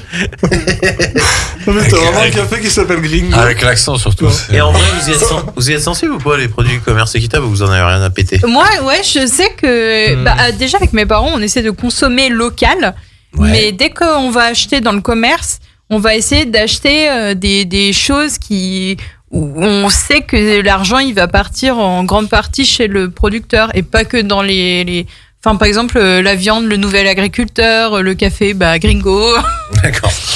Bon. Et puis, on va acheter chez la maraîchère de Brison. Enfin, que des choses comme ça. Ok. Moi, c'est marrant, mais alors, pour le coup, moi, j'étais pas du tout comme ça. Et en fait, avec l'augmentation de tout dans les supermarchés, des prix et tout, j'achète plus maintenant chez les petits commerçants parce que finalement, ça revient au même. Ah, tu te dis autant foutre cher dans du bon produit, quoi. Voilà, parce que autant avant, les grandes surfaces, leur force, c'était que c'était quand même beaucoup moins cher que les petits commerçants. Donc bon, quand t'avais pas les moyens, c'était bien. Autant maintenant, en fait, ça revient quasiment au même, à quelques centimes près.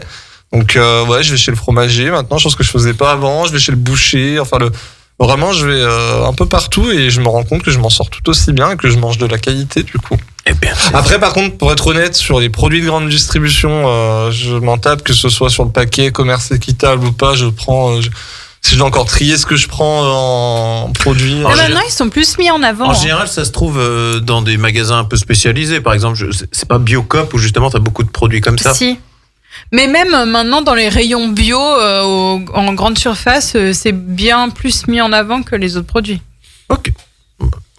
Très bien. Après, le bio, faut se méfier aussi. Tout ce qui est oui, produit parce que bio, si c'est bio qui vient d'Asie, par exemple, on sait pas... Enfin, les normes bio en Asie sont pas les mêmes que les normes bio en Europe. Normalement, c'est censé être contrôlé. Non, et puis attention, le bio, ça veut tout et rien dire. Hein. Oui, parce que quand je vois pour avoir visité une ferme bio, pour moi, je suis désolée, quand on met des vaches dans elles ont des box individuelles où il faut pas qu'il y ait de paille, où il faut qu'il y ait de la paille et puis je sais pas quoi. Pour moi, bio, ça se limite pas à ça. Et quand tu vois que certains même, ils ont leur ferme bio. Oui. Et à côté, t'as la pas bio. Ferme pas bio, ouais. Ça se voit plus au niveau des champs, ça justement. Mais les champs, pardon, les champs traités, t'as l'autre qui a désherbé à grand. Mais voilà, pardon, non, qui en fout partout, juste sur le champ de l'autre. Enfin bon, bref. Oui, ça se voit avec. Maintenant, juste un truc, on voit de plus en plus, sur l'autoroute souvent, on voit de plus en plus de coquelicots dans les champs qu'on ne voyait plus. Voilà. C'est une bonne nouvelle? Oui, c'est une bonne nouvelle parce que si on désherbe, il n'y a pas de coquelicots. Ça veut dire que Kenzo va encore nous faire 15 000 pubs à la con. Bon, pour terminer, nous allons parler de la journée mondiale de l'ingénierie pour l'avenir. Parce qu'il y a l'ingénierie pour le passé. En fait... J'avoue. Oui, écoute, ça s'appelle comme ça. C'est pas moi qui choisis les noms des journées. Non, mais c'est pour le futur. Oui, c'est pas pour le présent. C'est pas pour nous, quoi. Voilà. Et bien justement, à une époque où les jeunes gens semblent se désintéresser de plus en plus de matières scientifiques et techniques, il est apparu nécessaire à l'IEEE, la plus grande association technique du monde, de lancer une nouvelle journée mondiale de l'ingénierie pour l'avenir. La date du 13 mai était retenue car coïncidant avec celle de l'anniversaire de l'association née en 1884. Le but de la journée de l'ingénierie pour l'avenir est de sensibiliser l'opinion publique aux diverses opportunités existantes dans les différents domaines technologiques et enrayer la chute continuelle des inscriptions dans les filières techniques, informatiques et scientifiques. Cette baisse est observée aussi bien dans les pays avancés, États-Unis, Europe, que dans les pays émergents comme la République populaire de Chine. Ce manque de femmes et d'hommes formés aux disciplines scientifiques pourrait déboucher sur une pénurie de professionnels dans des domaines où se joue l'avenir de l'humanité, comme celui de la santé, celui de la recherche, celui des énergies nouvelles ou encore celui des télécommunications. À savoir qu'il existe une ONG, Ingénieurs sans frontières, qui œuvre dans 3 directions principales. Sensibiliser et former les ingénieurs et les étudiants ingénieurs au mécanisme de la coopération Nord-Sud, favoriser l'émergence d'une ingénierie sociale pour des projets de développement local, contribuer à renforcer les capacités de maîtrise d'ouvrage des collectivités locales du Sud pour la gestion durable de leur territoire. Signalons aussi que l'action de l'association Elle Bouge, qui travaille à susciter des vocations féminines pour les métiers d'ingénieur dans l'aéronautique, le spatial, le transport ferroviaire, le maritime et de très nombreux autres secteurs. Voilà un petit peu pour les journées mondiales. Qu'est-ce que je fais? Est-ce que tu me coupes? Est-ce que je commence mon sujet sur Cannes? Bah écoute, je pense que ça va pas tarder après cette performance qui est très sympathique, basée Eh bien, sur. je peux commencer un petit peu mon histoire Bien sûr. sur le Festival de Cannes. Tout à fait. Donc, très chers auditeurs de Radio Grand Lac, ne coupez pas, je vais vous raconter un petit peu l'histoire du festival, du mythique Festival de Cannes. Donc, le Festival de Cannes est aujourd'hui le rassemblement cinématographique le plus prestigieux. Et ben voilà. Eh ben, nous allons pas laisser Tu vois, place. ça tombe parfaitement finalement, parce que tu vois, comme ça tu vas pouvoir redémarrer du début. De cette femme, Fatima Zahra. On va Oui, j'aime bien celle-là. On aime bien cette petite-là. Cette Regardez petite des images canadienne. de Houghton Town. Et puis ça a été tourné au château de Fontainebleau. Alors bien sûr, on est relié à France 2 là pour écouter ça. Je précise. Tout droit réservé. Stéphane. Elle va conquérir le monde, en tout cas. L'Eurovision ce soir avec évidemment cette chanson qui nous reste. Elle chante en français. Quel formidable destin très que belle, celui en de cette tout cas. femme. C'est une Québécoise qui était d'abord coiffeuse et puis elle est mystérieuse, iconique. C'est une musicienne autodidacte, mais son talent a fait qu'on a repéré. Regardez le beau cheval Ulysse. Vous allez voir, elle a une voix extraordinaire et elle va chanter très haut. Regardez, Lazara pour la France. C'est parti.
Eh bah putain. Ouais. Franchement, il fallait le voir. Hein. Moi, je trouvais qu'il y avait de la prestance et tout. Elle était super classe. Ouais. Moi, Et j'ai puis trouvé. la voix. Très belle voix, ouais. Ouais, franchement. Qu'est-ce qu'on en pense autour de la table? Oui, c'est bien. Ça va, ouais. Ok. D'accord, merci pour votre participation. Ça aurait été Céline Dion qui chante à la place, ils auraient eu la même Je trouvais qu'il y réaction. avait un gros problème de son. Oui, ça baissait. Ça des baissait fois. à certains moments, c'était très bizarre. Je pense qu'elle n'était pas super bien appareillée, je pense. Bon, j'ai pas trouvé. Non, j'ai pas trouvé non Parce qu'en fait, elle poussait la voix et les phrases d'après, souvent, t'avais pas le début, c'était hyper bas. T'avais une baisse de régime. Ah, je m'en suis pas rendu compte. Moi Ah non si, plus. moi ça me gênait. moi. J'ai l'impression qu'il y avait un con qui s'amusait avec le son. Ouais, Ah, il se disait merde, c'est trop fort. Ouais, Allez, baisse, attends, merde. En tout cas, elle a réussi sa note. Bon, ouais. Combien Comment ça, combien? Elle a combien? Ah, bah, Non, c'est on pas. sait en fait, ça s'enchaîne. Là, la fin. il passe et après, c'est Friends. Après, t'as One 3 point. heures. T'as 3 heures, c'est juste du comptage de points. hein. Quand on va rentrer, ils seront encore en train de chanter et à minuit, ils seront encore en train de noter. Est-ce qu'on a mec. des chances de gagner? Moi, j'ai On envie n'est d'y croire. pas si mal que On ça. a une hein. chance sur 25. Moi, je trouve qu'elle a ce côté dans la mise en scène et visuellement qui fait qu'elle est assez iconique par rapport à tout le reste que tu vois jusqu'à Elle a maintenant. on déjà est- bah, c'est surtout qu'elle a déjà une carrière, quoi, comparée aux autres, non? On est bien arrivé deuxième Ouais, elle a avec une Barbara carrière, Pravi. Oui, c'est vrai. Alors que Enfin- Barbara Pravi, je suis désolée, Barbara Pravi, ce qu'elle a fait, moi je suis pas fan. hein. Oh non, ça m'a explosé les oreilles, moi. Son voilà. Non, elle a dit qu'elle était en train d'agoniser sur scène, j'étais à deux doigts d'appeler les pompiers ou le SAMU. Enfin voilà. On peut réenchaîner alors maintenant que vous avez Alors, écouté le ça. Vas-y, truc, c'est Guillaume. que Ah, je me par- dis, niveau temps, on n'aura peut-être pas le temps d'écouter tout le monde, donc je peux la faire courte. Festival de. Bah attends, fini à 22h30, l'émission est 21h46, ma belle. C'est bon? Non, mais Ma j'ai belle. vu pas mal de trucs. Ok, ma chérie. Donc je peux aller assez Allez, Nénette. Vas-y. Donc j'étais en train de parler justement du plus grand festival de cinéma. Donc le festival de Cannes est aujourd'hui le rassemblement le plus prestigieux et l'événement culturel le plus médiatisé au monde. Il est devenu celui incontournable pour les pays producteurs de films. C'est au fil de son histoire, de ses sélections et de ses récompenses qu'on a coutume de compter à partir de 1946, date de sa première édition effective. Pourtant, il faut remonter 8 ans en arrière pour entrevoir l'origine de sa création. Vous savez pourquoi le festival a été créé? Pour. Pour les nazis. Quoi? Alors, c'est presque vrai, mais pas tout à fait. Ah putain, non mais. Et la culture, Ah, la mais t'es culture. presque. En fait, c'est pour rivaliser avec un autre grand festival. Ah bah le festival en Allemagne, celui avec l'ours, En fait, c'est pas les nazis, c'est l'autre, c'est les autres. avec Les- l'Italie. Oui, pour rivaliser avec la Mostra. Et, De Venise. De Venise, pardon. Et pour contrer la menace fasciste. Ah Je fais le petit récap. En Je juillet suis 1900 HPI en fait.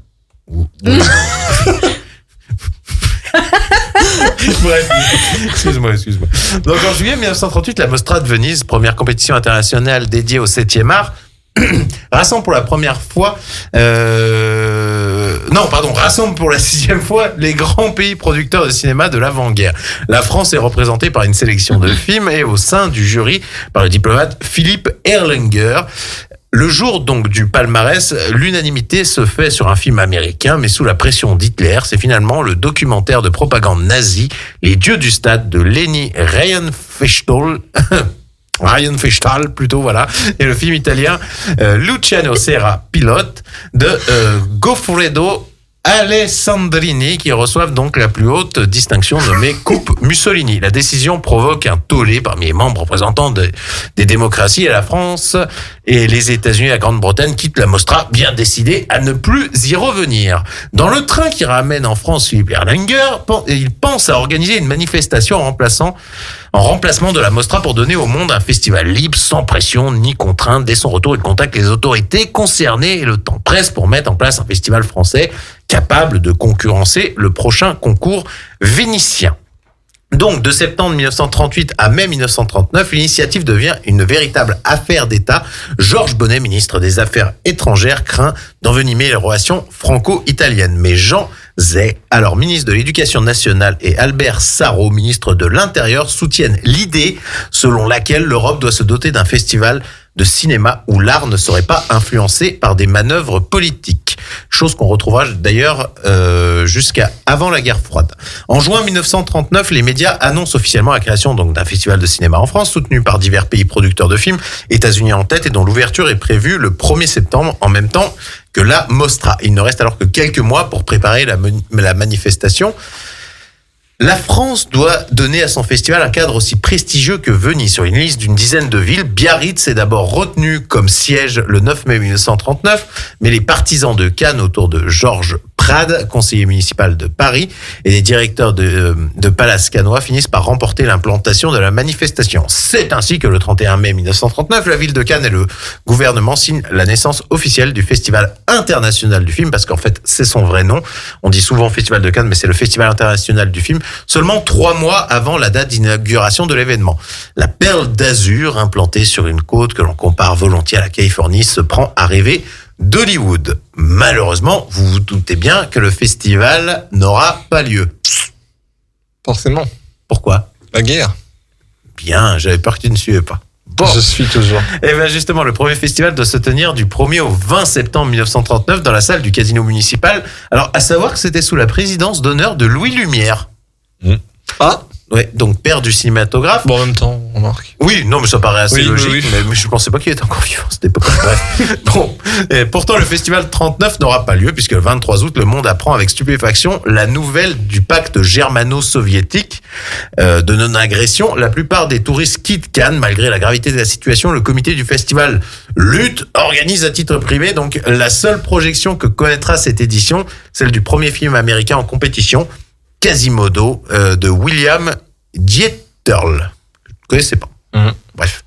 Le 1er septembre, donc date prévue pour de l'inauguration, les troupes allemandes envahissent la Pologne. L'ouverture est reportée donc de 10 jours, mais les événements se précipitent et le 3 septembre, la guerre est déclarée et la mobilisation générale lancée. Le festival ne peut commencer. Alors, c'est marrant, sa sélection comptait des films comme Le Magicien d'Oz de Victor Fleming, Seuls les anges ont des ailes, je ne connaissais pas celui-là, de Howard Hawks, Pacific Express de Cécile B2000 et ou encore Lénine en 1918 de Mikhail Rom, donc pour l'URSS, Les 4 plumes blanches de Zoltan Korda, La loi du Nord de Jacques Feder, L'enfer des anges de Christian Jacques, La charrette fantôme de Julien Duvivier, qui représentait justement la France. Donc, à savoir, ça c'est vraiment la petite anecdote intéressante, son palmarès, lui, ne sera remis en fait qu'en 2002 lors d'un hommage à cette sélection oubliée.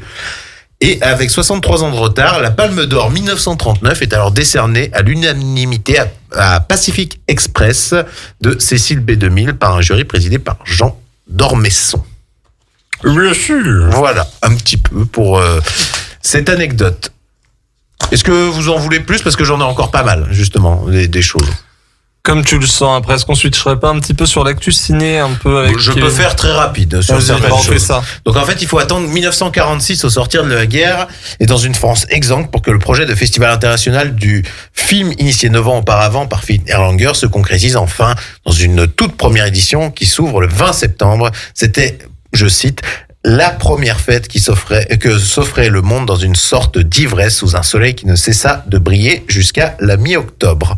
Donc, dans les années 50, ça a attiré le beau monde américain. Je peux citer Kirk Douglas, Sophia Loren, Grace Kelly, Brigitte Bardot, Cary Grant, Romy Schneider, Alain Delon.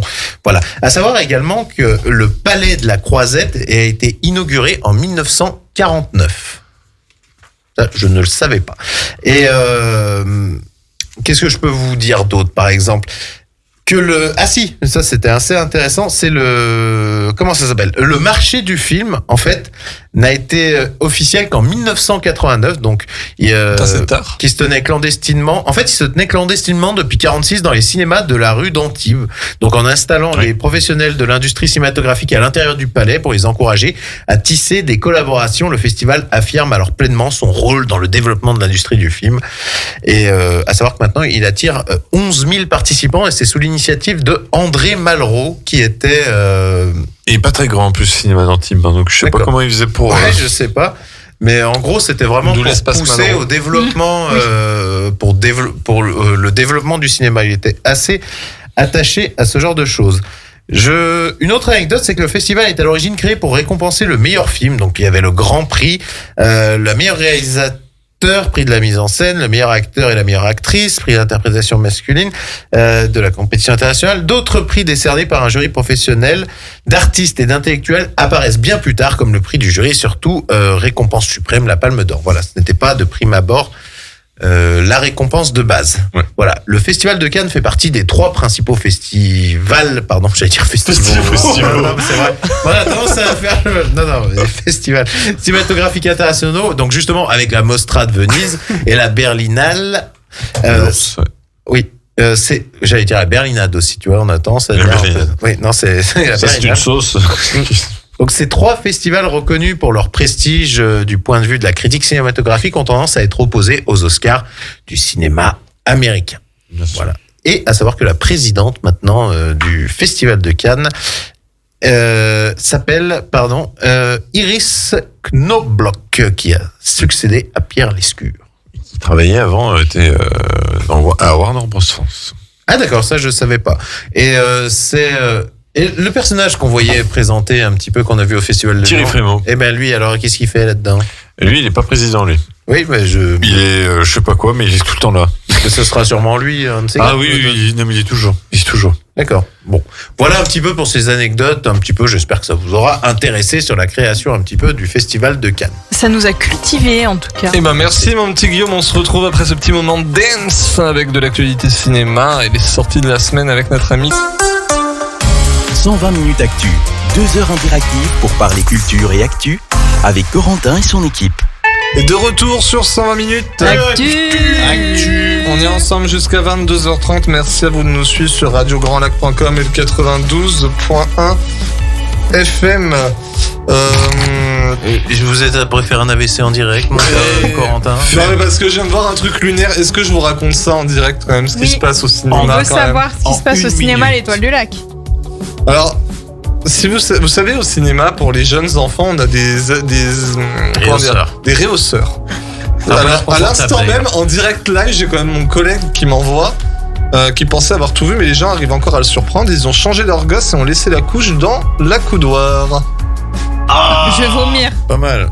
Franchement, alors, si je peux passer un message ce soir sur Radio Grand Lac à la France entière. Éduquez-vous, bordel de merde. Non, mais quand vous êtes dans un lieu public pour tout. Si c'est pour l'exorcisme du Vatican, il y a quand même explication, quoi. Bah, ils t'emmènent pas un Ils sont gosse à chiés dessus. l'exorciste. Eux, ils sont littéralement chiés dessus. Oui, mais t'emmènes pas un gosse à l'exorciste du Vatican. Non. Oh là là. Tu serais Oh, surpris. Oh là là. Peu cher. Pour voir un Vioque sur son Vespa, franchement. Donc voilà la nouvelle du soir. C'est grave quand même. Ah ouais, non mais moi je ne sais plus quoi dire. Franchement, je ne sais plus. Je laisse la parole à Kevin pour nous parler des sorties du cinéma. Alors, d'abord les news. Durant la dernière semaine, nous avons eu confirmation ou annonce de plusieurs suites de la part d'Hollywood, ce qui est curieux étant donné que je vais vous parler ensuite de la grève des scénaristes. Pas moins de 4 suites. 4 épisodes 2, pour être précis, ont été annoncés tout d'abord, et même si de nombreuses rumeurs existent à son sujet depuis plus de 20 ans, Beetlejuice 2 a été confirmé. Cette suite verra le retour de Tim Burton derrière la caméra et Michael Keaton, Catherine O'Hara et Winona Ryder devant. Côté nouveau nom, Monica Bellucci, comme c'est étrange, devrait incarner l'épouse de Beetlejuice. Jenna Ortega, comme c'est étrange, devrait incarner la fille du personnage de Lydia, donc jouée par Winona Ryder. Et Willem Dafoe et Justin Theroux ont été confirmés, mais sans plus de précision sur leur rôle. Willem Dafoe, c'est un truc de fou comme depuis Spider-Man No Way Home, il est partout. Non, il a toujours été Il a tout le partout. temps été partout. Il a toujours Ah, été moi je l'ai partout. trouvé. Tout le temps Ah était non, partout. ça fait 40 ans Ah qu'il oui. est partout. Bah en fait, Mais je le remarque un peu plus depuis Ah oui, Spider-Man. mais Je il sais a pas comment souvent dire. par contre des rôles secondaires ou même des troisième rôles. Il y a même des grands films où il est juste là. Mais pas oui, non, mais longtemps. parce qu'il paraît qu'il est très sympathique et qu'il aime jouer, donc il va Il partout. aime tout quoi. jouer, il aime Ouais. se faire. Et par exemple, pour l'anecdote, Spider-Man No Way Home, il a juste dit je reviens si je peux me battre. Voilà. Oui, il est content. Il a même fait une apparition dans Spider-Man 2 à l'époque, parce Oui. qu'il était pas loin du tournage et il a Oui. dit ah, vas-y, hop là. C'est ça. Ouais. Pardon. Ah, Bon, petite enchaîne. question sur Beetlejuice, je n'ai jamais vu le premier, ça date de quand et ça raconte quoi? C'est 89. En gros. Oui, 89. Et ça raconte, alors attention, ce n'est pas du spoil, une famille vient d'acheter une maison et meurt subitement et deviennent des esprits dans leur propre maison. Voilà. Et il y a des nouveaux arrivants qui il y a débarquent. des nouveaux arrivants qui débarquent. D'accord. Voilà, tout simplement. C'est fun. Oui, c'est fun. L'année me fait peur en fait. 89, je me dis ça a dû vieillir. non, alors, fou. non, parce qu'il y a, Oh, alors, il y a après, quelques effets, mais il y a beaucoup de practical, pâte à modeler, maquettes et tout, Ouais. qui sont, et qui donnent un certain charme. Le seul problème, c'est si tu connais un peu la filmographie de Burton, nous qui avons enchaîné 4 films d'affilée, et tu te rends compte qu'il y a souvent le même problème dans les films de Burton, c'est qu'en fait, l'idée est très bonne, elle tire un poil en longueur, et là, souvent la fin est un peu... La fin de Expédié. Beetlejuice, c'est 2 minutes, montre en main. C'est un peu ça. C'est souvent dans les D'accord. films de Burton, c'est qu'on se dirait qu'il se dit merde, j'ai plus le temps, faut que je conclue quoi. Merde, plus de pellicule. Ouais. Mais non, ça vaut le coup d'œil. C'est vraiment très sympa, ouais. Ok, c'est peut-être sur quelque chose, non? Je ne sais vais pas. regarder, C'était sur j'observerai. Disney+. Je sais pas pourquoi, je l'imaginais bien sur Disney+, le truc, mais... À Après, voir, c'est à voir. pas un film Disney, mais à voir.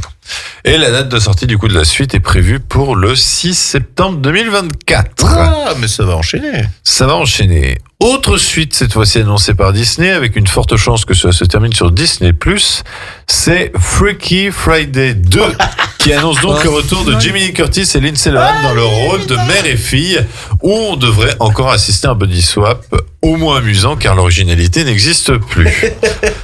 Autre comédie qui devrait avoir une suite, c'est Dodgeball 2, la suite de la comédie avec Vince Vaughn et Ben j'adore. Stiller sur le Dodgeball, que nous connaissons mieux en France sous le nom de Ballon prisonnier.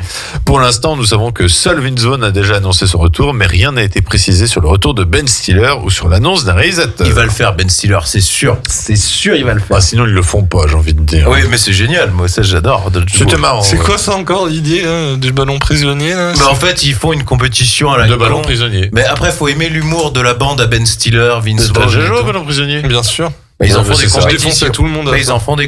ils en font des compétitions, mais. Sauf que Aux t'as- États-Unis, ils font ça. t'as Ouais. t'as quand même une blague du C'est film malade. où le mec il dit vas-y évite ça, et en fait le mec il lui balance une clé à molette, des trucs comme ça, il se prend sur la gueule et tout. Enfin voilà. c'est- Non, mais c'est Ouais. c'est vraiment drôle à regarder un Ouais. dimanche après-midi. Il est sur Disney+, d'ailleurs. Bah, regarde, là, je te dis. Oui. Moi, je me poile bien devant. Après, ça a un peu vieilli, quand même. L'humour, dis-moi. Ouais, ok, d'accord, bon, pourquoi pas. Pour finir, un film d'Andrew Niccol devrait connaître une suite. Il s'agit de Lord of War, le film sur un trafiquant d'armes incarné par C'est vrai. Nicolas Cage. Par Corentin, du coup. Nicole et Cage. Ah oui, j'ai pas vu Nicole et Cage. J'avais Nicole. Enfin, bref. Nicole et Cage devrait revenir pour ce numéro 2 avec cette fois-ci en synopsis la concurrence entre le personnage de Cage et son fils illégitime qui sera incarné par Bill Skarsgård que nous avons vu dans ça ou encore récemment dans John Wick 4. Le tournage devrait avoir lieu cet automne pour une sortie prévue l'année prochaine. Ah bah, Andrew Niccol, il a besoin de pognon. Il a besoin de pognon et surtout ça fait un moment qu'il n'a pas fait de film. Il a besoin de revenir au devant de la scène. On va parler de grève. Ouais. Grève des scénaristes. Il se déroule un véritable séisme à Hollywood en ce moment. En effet, depuis le mardi 2 mai, la Writers Guild of America, organisme réunissant quasiment tous les scénaristes, s'est mise en grève.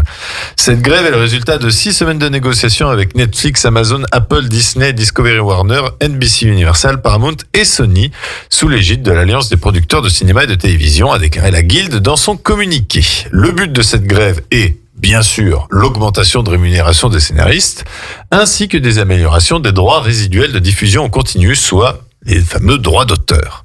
La Guilde souhaiterait également une dotation obligatoire et une meilleure durée de l'emploi. En effet, beaucoup de scénaristes se plaignent d'être seulement employés par les studios pendant une journée ou deux, afin de reprendre en main de manière express certains scénarios déjà établis, ou pire, de reprendre de zéro dans certains cas. Concernant la dotation obligatoire, la Guilde voudrait obliger les studios à embaucher un certain nombre de scénaristes pour chaque série ou film produit. Voilà. Il paraît que justement aussi le fait que Netflix, tout ça, un peu redistribuer les cartes au niveau du nombre d'épisodes par série, justement, pose problème parce que les gens sont embauchés pour moins longtemps. C'est ça, c'est exactement ça. C'est lié en partie à Netflix, mais c'est surtout les plateformes Non, de mais streaming. pour dire, bon, il n'y a pas que qui ont lancé ça. Game of Thrones, par exemple, ils avaient ça. Bien sûr. Mais c'est qu'en fait, vu qu'il n'y a plus de format 22 épisodes, que enfin, pour ma part, j'apprécie mieux, enfin, d'avoir 10, 13 épisodes. Oui, moi aussi. Bah, visiblement, ça met des gens au chômage. Heureusement qu'il y a Grey's Anatomy, alors. Alors, Grey's Anatomy sera impacté, bien évidemment. Il n'y avait pas eu de grève Oh, de la merde. Guilde des scénaristes. Oui, écoute bien ce qui va venir.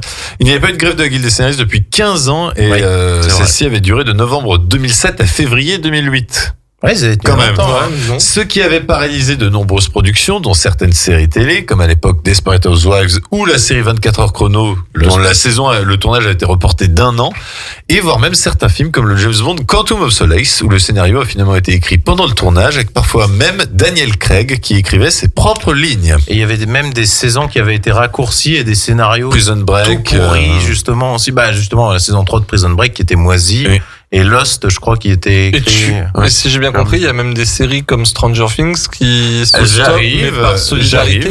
J'arrive. Cette grève risque de durer aussi longtemps, si ce n'est plus que celle de 2007, et paralyse déjà les émissions de talk-show américaines. Ouais. Certaines séries télé en cours de production comme Daredevil Born Again, le spin-off chronique du Chevalier errant de Game of Thrones, la saison 5 de Stranger Things, la saison 2 de Last of Us, la saison 2 d'Andor, ou encore la dernière saison de Cobra Kai, mais aussi des films qui s'apprêtaient à rentrer en tournage comme le film Marvel Blade avec Mahershala Ali qui risque d'être reporté une nouvelle fois. Tout ça est bloqué. Non mais si j'ai bien compris, pour Stranger Things, c'est un choix de la part des réalisateurs et compagnie de faire grève avec eux, entre guillemets. Ouais, mais surtout, solidarité. voilà. Qu'après, de souvent, dire, nous on recommencera quand il y aura une solution pour les scénaristes. Et surtout, c'est qu'après, ce que j'ai souvent, c'est compris le dans bordel. certains articles. Bah, en fait, c'est qu'ils ont plus, et j'arrive, cela paralyse parce qu'en fait, aucun scénariste membre de la guilde n'a le droit d'écrire une seule ligne pendant la grève, même pour rectifier un seul dialogue au risque d'être envoyé de la guilde.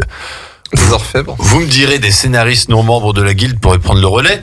Tout d'abord, ils sont très peu, et surtout cela aurait comme risque que ces derniers soient totalement blacklistés d'Hollywood à la fin de la grève. Bref, comme d'habitude aux États-Unis, dès qu'il y a une grève, c'est le shutdown complet. Et comment ils vivent les gens? Eh ben, ils savent faire des grèves là-bas. C'est la grève. Ouais, mais je veux dire là, enfin, Bah, je pense qu'il doit avoir un fonds de la guilde qui doit permettre. Non, puis voilà. je pense que mais eux, un ça va réal mettre de... qui écrit aussi son scénar. Il s'en fout lui. Et Non, c'est mais pareil. Guillaume, Il est aussi membre de la guilde. Ah d'accord. Bien Corentin sûr. a raison aussi. non, et puis ils ont moins d'aide, donc ils savent se débrouiller, mettre de côté, Ils mettent, ou faire ouais. des prêts et compagnie. Ils sont un peu Ouais, plus peut-être. dans cet état d'esprit-là qu'en France, c'est tu travailles pas, au pire t'as le chômage et compagnie. Quoi. Je savais pas que les réalisateurs scénaristes ils étaient à la Si. guilde. Ryan Reynolds est à la guilde. Parce que j'ai vu que Matt Reeves et Il y avait Christopher Neve Nolan ils y étaient. Campbell. Grave, il y avait Neve Campbell. Oh, elle est FO, elle, c'est sûr. Genre, elle veut pas faire Scream 6 parce qu'elle lui manque 1 million ou 2.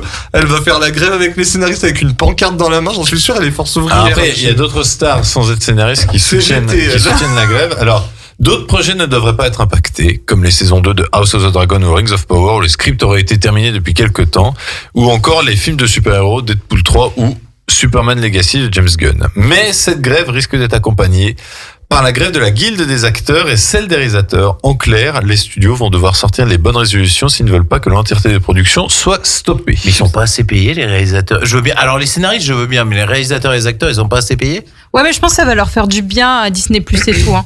Que ça leur remettre les pendules à l'heure au lieu de sortir des merdes. Alors, ça n'a rien à voir. Tout n'est pas Ouais, mais je nécessairement pense lié que à ça la peut rémunération. leur mettre.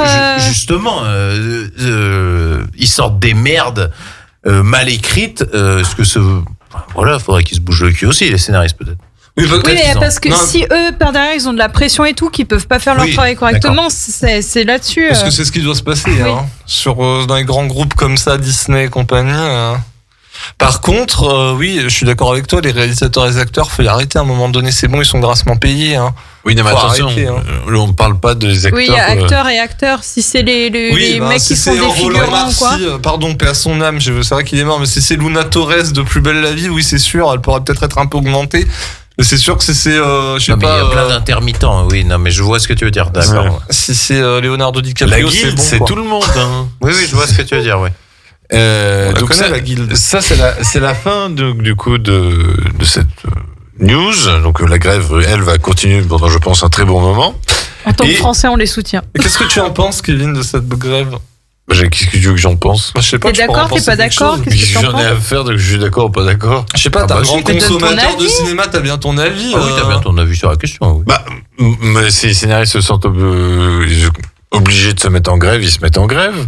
Je veux dire, ça changera rien. D'accord. Moi, ce que je vais- Non, alors attendez, un petit concept dans 120 minutes actu, c'est que n'hésitez pas à donner votre opinion sur les choses. Vous n'êtes pas juste là pour lire votre chronique. Oui, non, mais la grève en soi, la grève des scénaristes. Ah, mais qu'est-ce que d'Hollywood tu en ne me penses? Tu trouves concerne que c'est- tellement pas. Est-ce que tu penses C'est que ça va avoir un légitime, bon est-ce que impact c'est- Eux, je connais pas leurs problèmes. Eux, apparemment, ça semble légitime. Je veux Mais je dire, sais pas, c'est. apparemment, t'avais lu 30 articles, tu dois Oui, bien mais avoir un non, avis. bah, j'ai lu 30 merde. articles pour essayer de comprendre. Mais, Oui, je vois ce qu'il veut dire. Oui, mais de toute façon. Je veux dire, nous, la grève des scénaristes, qu'est-ce que ça va nous impacter? Alors, ça va sans doute avoir un impact sur les séries plus rapidement. Internationales. Non, mais plus rapidement, c'est-à-dire très rapidement dans les 5-6 mois à venir. Par contre, côté film, je pense que l'impact de la grève, on ne la verra peut-être que dans 1 an, 2 ans. Parce que là, pour l'instant, les films qui sortent cette année ou l'année prochaine sont soit tournés, soit le script est terminé. Donc en soi, c'est pour l'instant, on est vraiment là en disant Alors, ce qu'il faut le bordel en plus, je me rappelle quand il y avait eu la fin, c'est qu'après ils réécrivent pour essayer de garder à peu près une sortie assez proche de ce qui était prévu. Ils écrivent en 2-2 et souvent c'est pourri. Ouais. Voilà, là pour l'instant, moi je me dis il y a grève. Par contre, ce qui risque de m'amuser et que je vais trouver ça assez dingue, c'est si toutes les guildes se mettent en grève. Là, ce sera vraiment tu crois que extraordinaire. Le mouvement peut être tué à l'international? Après, si tu veux, si la guilde des acteurs français se met en grève, ça va pas trop nous embêter, en fait. Ça nous fera peut-être du bien quand tu vois la bande-annonce de Voilà. Mama. La guilde des scénaristes français, ouais. Moi, je les encourage à faire la grève. Moi aussi, comme ça me fera peut-être du taf. Oh, le gratteur. Tu seras rayé de la guilde. Oui, parce qu'après tu seras blacklisté, hein. Parce que c'est ça le problème, c'est qu'il y a plein de gens qui se posent des questions, disant oui, mais si un auteur écrit des bouquins, est-ce qu'ils peuvent l'embaucher pour écrire un scénario? Oui, mais rien ne l'empêche pendant la grève d'écrire un truc et de dire j'avais ça qui traînait depuis longtemps. Oui, à la rigueur, à la fin de la grève, mais tu si peux tu dire le oui, donnes j'ai pondu après, ça. on s'en fout. Mais tu crois qu'ils sont Il y en tous a en train bien qui doivent le faire. Ils sont tous en train de faire ça. Hein. Il y en a bien qui doivent écrire des trucs et tout, il est passé sur par le contre, bureau. ce qui bloque véritablement, c'est que si t'es en cours de tournage, le mec n'a rien le droit d'écrire. Mais le réalisateur, il peut l'écrire lui-même, il en a rien à foutre. Mais souvent, le réalisateur... Le producteur aussi peut le faire. Oui, mais le problème, c'est que connaître son truc, quoi. soit t'as le réalisateur qui est aussi scénariste, du coup membre de la guilde, soit t'as le problème du réalisateur, producteur, machin, qui, comme dans Quantum of Solace, écrit sur le scénario et du coup nous fait un truc un peu pas terrible. À voir. On va aller très rapidement sur les sorties ciné donc de ces 3 dernières semaines. On va commencer bien évidemment par les films que on vous conseille. Tout d'abord, Beau is Afraid d'Ari Aster avec Joaquin Phoenix, Patti LuPone, Parker Posey et Denis Ménochet. Oui. On Je revient. suis là, lui, d'ailleurs. Quoi? Denis, machin, là. Oui, ben. J'ai bugué quand je l'ai vu, moi. Mais il a une petite notoriété à l'international. Ouais, j'ai hein. dit, disons que c'est fou, là, lui. Avec Jusqu'à la garde. Tu te rappelles pas qu'à la base, on l'avait vu dans Inglourious Bastard? Moi, je l'ai découvert dans le truc où il frappe sa Bastard. femme, là. Bastard, oui. Oui. Alors, Boys Afraid, on revient toujours gueuler sur la tombe de sa mère comme un chien abandonné, écrivait Romain Gary, ce que le nouvel Ari Aster démontre clairement grâce à la puissance de sa mise en scène, toujours impressionnante, mais qui manque ici cruellement de subtilité. N'est-ce pas, Corentin? Voilà. Wow. Sans rentrer trop dans les détails, il y a quand même un gros truc un peu dégueulasse dans un grenier. Une grosse bite, c'est moi qui l'ai dit, voilà. Voilà. Spoiler. Oh, quel Non, spoil. et encore, si ce n'était qu'une grosse mais il y a des détails sur ce truc-là voilà, c'est foncièrement dégueulasse, mais si vous voulez, j'ai trouvé que le film était très bien réalisé, mais le message est un peu bateau, quoi. C'est l'éternel problème entre un gamin surprotégé par sa mère et qui finalement lui jette tous les torts. Est-ce que le problème viendrait de la mère ou du fils? Bref. J'ai trouvé ça, en fait, le message pas ultra intéressant et pertinent. En fait, moi, j'ai trouvé que tu sais pas ce que tu regardes. Et à un moment donné, en fait, t'es complètement perdu. Et moi, ce qui m'a le plus agacé, c'est que tu sais pas si ce que tu regardes est vrai. C'est dans sa tête, tu comprends pas tout. À des moments, tu dis, c'est dans sa tête. À des moments, tu dis, non, c'est la vraie vie. Après, le côté phobie sociale était intéressant. Oui. Si, moi je trouvais que tu vois toute la scène où ils sortent chez lui à poil et compagnie, après ils terminent chez la femme et compagnie, enfin et compagnie toujours. Et compagnie. Il est toujours en bonne compagnie. Voilà, mais non mais c'était intéressant, puis après sur la fin ça se... Il y a ce côté un peu, je pense, il voulait faire une espèce de truc un peu horrifique aussi.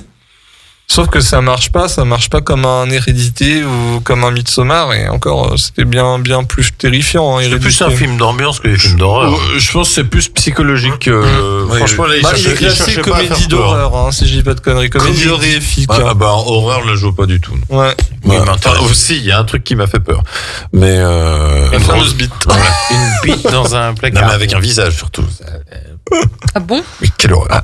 Son crâne, c'était dur. Oui, et un dard qui sort de... Enfin bon. Les Gardiens de la Galaxie, volume On va 3, mettre une bande-annonce, film donc de James Gunn avec Chris Pratt, Zoe Saldana, Dave Bautista et Karen Gillan. J'ai peut-être pas besoin de mettre une bande-annonce. Bien sûr que si, c'est qui commande. Bah ouais, mais après, il y a pas que moi après. Hein. Mais je sais, Non, mais mais il y on s'est aura que regardé, toi. c'est bon, il y aura que toi. On s'est fait un clin d'œil, c'est pas grave, elle fera sa chronique en Italie la semaine Ouais, je prochaine. fais si, pronto. Du coup Je sais pas si tu voulais mettre la Bah non, bande-annonce. mais t'avais pas fini de lire le synopsis. Ah non, mais j'ai même pas mis le synopsis. Ah bon, bah écoute, hein, c'est parti. Non, ça veut pas. Ah, C'est bah con, voilà. ça.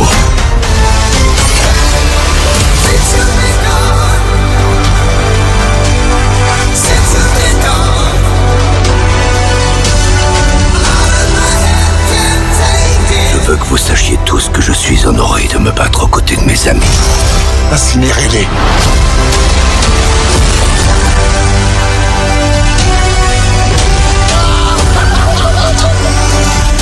On voulait que je pleure. Hein.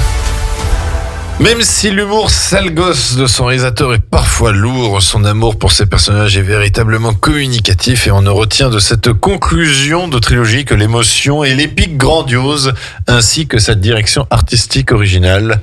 Pour moi, c'est quasiment une réussite totale, ce troisième volet des Gardiens de la Galaxie, et ça faisait plaisir de voir un bon Marvel depuis un certain temps. Pardon. J'allais dire Guillaume, tu veux...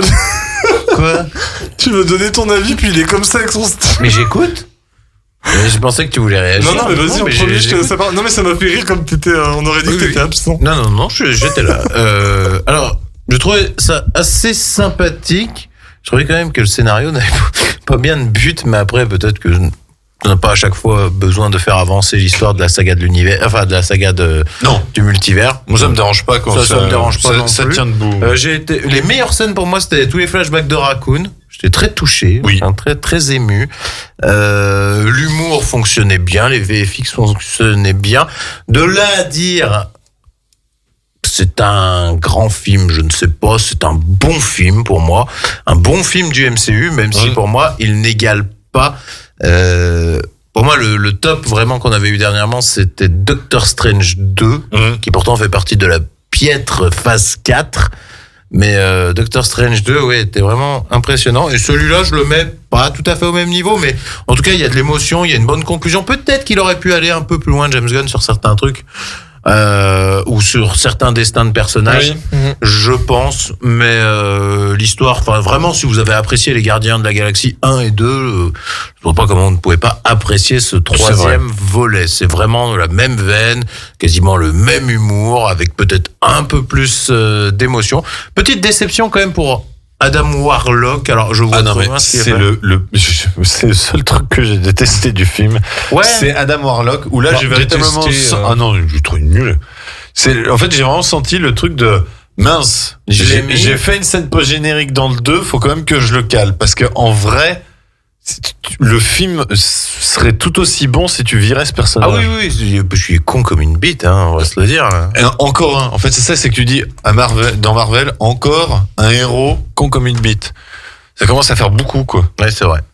Mais en tout cas, j'ai passé un excellent moment devant ces Gardiens de la Galaxie 3 et je recommande fortement le visionnage. Il y a un truc intéressant aussi, je trouve, dans celui-là qui m'a marqué, c'est que l'humour, en fait, il désamorce pas une situation dramatique, c'est plutôt l'inverse dans celui-là. C'est-à-dire qu'on te fait rire. Et après, il se passe un truc plus émouvant. Tu vois. Et il y a beaucoup d'humour dans celui-là. Moi, je crois que c'est celui sur lequel j'ai le plus rigolé des trois. Généralement, je trouve qu'il y a une différence entre James Gunn et Taika Waititi, c'est que James Gunn désamorce rarement. En fait, c'est qu'il y a de l'humour, mais il y a l'émotion tout de suite après. Taika Waititi, lui, en fait, c'est que là où tu devrais être impacté, lui te fout une blague à la con. Il va te faire un voilà, comme ça. Non, voilà. mais c'est là le problème. Enfin, il y a plein de trucs, tu vois. Enfin, je trouve que Marvel, on leur a cassé beaucoup de sucre sur le dos là depuis la phase 4, c'est ça Phase 4 et là je trouve médiocre. Oui, non mais tout à fait, mais là je trouve que pour le coup, on peut quand même leur tirer le chapeau et les encourager sur cette voie parce que je trouve que même au niveau des effets spéciaux, il y avait rien à dire quoi. Vraiment, c'était propre. En fait, que ce soit Rocket, les animaux, tout était très propre. J'ai pas eu un moment gênant. Mais ils ont mis le paquet parce que je pense que James Gunn, il lui en fout. Il faut se dire que je crois qu'en fait, quand les Gardiens de la Galaxie Volume 1 est sorti, ils ont un peu redéfini quasiment tous les codes de Marvel niveau humour où il fallait un peu coller à tout un peu au Gardien de la Galaxie, j'ai l'impression, mais sans le maîtriser comme James Gunn, parce que James Gunn, il a ce côté un peu parfois taquin, pince sans rire, enfin il a un humour particulier, hein, sale gosse, qu'on ne peut ne pas apprécier. Et par exemple, tu dis du Taika Waititi ne maîtrise pas aussi bien l'humour. Et je pense qu'en fait, là, on lui a laissé vraiment carte blanche. On lui a dit, vas-y. D'ailleurs, on l'avait viré à la base avant. Oui. Il ne devait pas le faire. C'est pour ça qu'il est parti à la concurrence à la base, ou peut-être qu'il est déjà dans l'idée. Mais là, en fait, on lui a dit, je pense, démerde-toi. Tu peux faire ce que tu veux. Tu nous gardes quand même, je pense, un tel. Et puis voilà. Et tu sens qu'en fait, ce film est une capsule un peu, j'en parlais tout à l'heure, dans cette saga multivers, quoi. Et que ce film peut s'intégrer. Mais globalement, la trilogie, tu peux la prendre si tu enlèves vraiment les gardiens de Infinity War et l'autre Endgame et même de Thor 4. Les films, tu peux les virer carrément du MCU, ils fonctionnent quand même. Oui. Puis c'est, je sais pas, moi je trouve que c'est hyper marquant comme film. Enfin, ça faisait longtemps qu'un Marvel m'avait pas fait cet effet au cinéma. Genre, les lumières se sont allumées. Il y avait Jérémy avec moi d'ailleurs, que je salue. Oh, je l'ai regardé, j'ai dit je le regarderai bien tout de suite là d'affilée, quoi. Je me le remettrai bien, quoi. À pas ce point-là. Moi, il m'a quand même fortement chamboulé quand même. Même les scènes, tu vois, vers la fin où c'est un peu dans l'amusement finalement. Ça m'a. C'est plus Doctor Strange, moi, qui m'a fait cet effet-là. Honnêtement. Ah ouais. Pareil. Le 2 Ah ouais, le Doctor Strange, moi j'ai tout de suite eu envie de le revoir. Moi je l'ai revu. Alors dès qu'il est apparu en VOD, 2 jours on l'avait revu ensemble. J'ai vu 2 fois au sein. Dès qu'il est sorti en VOD derrière, je l'ai revu tout de suite. Ouais. Non, là. Peut-être un peu moins. Pourtant, ça m'avait touché les scènes avec Van Damme, mais quand même un peu moins émouvant dans ce qu'il en fait, raconte, moi, c'est quand c'est trop. Enfin, justement, là, j'étais un peu chamboulé par le film. Justement, quand je suis un peu chamboulé, je préfère laisser du temps que revoir tout de suite, au risque que ça m'amoindrisse tout de suite la qualité. Et je voulais rajouter aussi un truc, c'est que le film est aussi extraordinaire parce qu'il se termine sur du Florence and the Machine. Voilà. Et j'ai vu d'ailleurs qu'elle avait fait une story où elle s'est filmée, elle, à la fin de la projection du film, elle était en pleurs totales. C'était assez amusant. Elle a dû gagner un max de pognon. Elle pleurait, c'était amusant. Elle a regardé son compte en banque en même temps. En même temps, 1 million, putain. Je veux quand même pas dire, mais les musiques de Florence and the Machine sont multi-utilisées dans les séries et les films. Ça veut quand même bien dire que c'est de la bonne musique. Voilà. Bon, en tout cas, et ça marche très bien, cette musique sur la fin. Ah bah ouais. Chouette. Non, vraiment, pour c'est parfait. Très sympathique. Moi, ça m'a rappelé le concert, on sautait, c'était bien. Et je te jure, à chaque fois que je vais dans la salle, j'essaie d'y aller un petit peu avant la fin pour revoir justement le moment avec la musique et tout. C'est grave, enfin, c'est good vibes, quoi. Ah non. Ça doit être pénible. Quand on sautait, sautait, si t'as pas vu le film. De quoi? Si t'as pas vu le film avant, tu sais, genre, t'as un gros spoiler 2 minutes avant la fin. Non, mais après avoir vu le film, je faisais ça. Vaut mieux ça, parce que sinon, si t'arrives là, putain! Non, le premier jour où j'ai pas pu le voir, je me cachais derrière la porte et je me bouchais les oreilles et j'attendais que les lumières s'allument. D'accord. Ouais, très sympathique, en tout cas. Ensuite, on vous recommande chaudement. Et c'est même d'ailleurs le meilleur film, je trouve, de la sélection. Aka. C'est une œuvre d'art, Soprano. Aka de Morgan S. Dalibert avec Alban Lenoir et Eric Cantona. C'est un actionneur nerveux sur Netflix, plus intelligent qu'il n'y paraît, même si la narration est un peu trop éparpillée, et qui confirme que la France a une nouvelle figure dans ce genre, en la personne d'Alban Lenoir, toujours impressionnant dans les séquences physiques. Si vous avez aimé Balles perdues 1 et 2, si vous avez aimé Anti-Gang, foncez voir Aka, c'est du très très bon film d'action français. Avec un petit côté à la John Wick, on sent que l'inspiration est un peu là. Okuzai, film de Hajime Hashimoto avec Hiroshi Abe, Min Tanaka et Yuya Yajira. C'est un film sur bien sûr, le biopic sur le peintre Okuzai à qui on doit la fameuse vague, magnifiquement bien réalisé avec comme ligne de mire l'intention de montrer le dessin comme une pulsion de rébellion. Ce film fascine mais échoue sur sa mission de biopic de ce célèbre peintre, la faute à des ellipses monstrueuses qui nous détachent peu à peu du récit. Et alors, si je dois vous donner un conseil, il faut voir ce film, mais il ne faut surtout pas le voir au cinéma en France, puisque, je ne sais pas pourquoi, le film faisant une durée de 2h14 a été réduit au cinéma en France à 1h30. Et déjà, le montage de 2h14 est hyper rushé, à un tel point que vous avez, le film est coupé en 4 chapitres. La fin du 2e chapitre, le personnage est papa pour la première fois à 30 ans. Le début du 3e chapitre, on vous dit qu'il a 70 ans. tu te dis, il y a un C'est gros... Robert.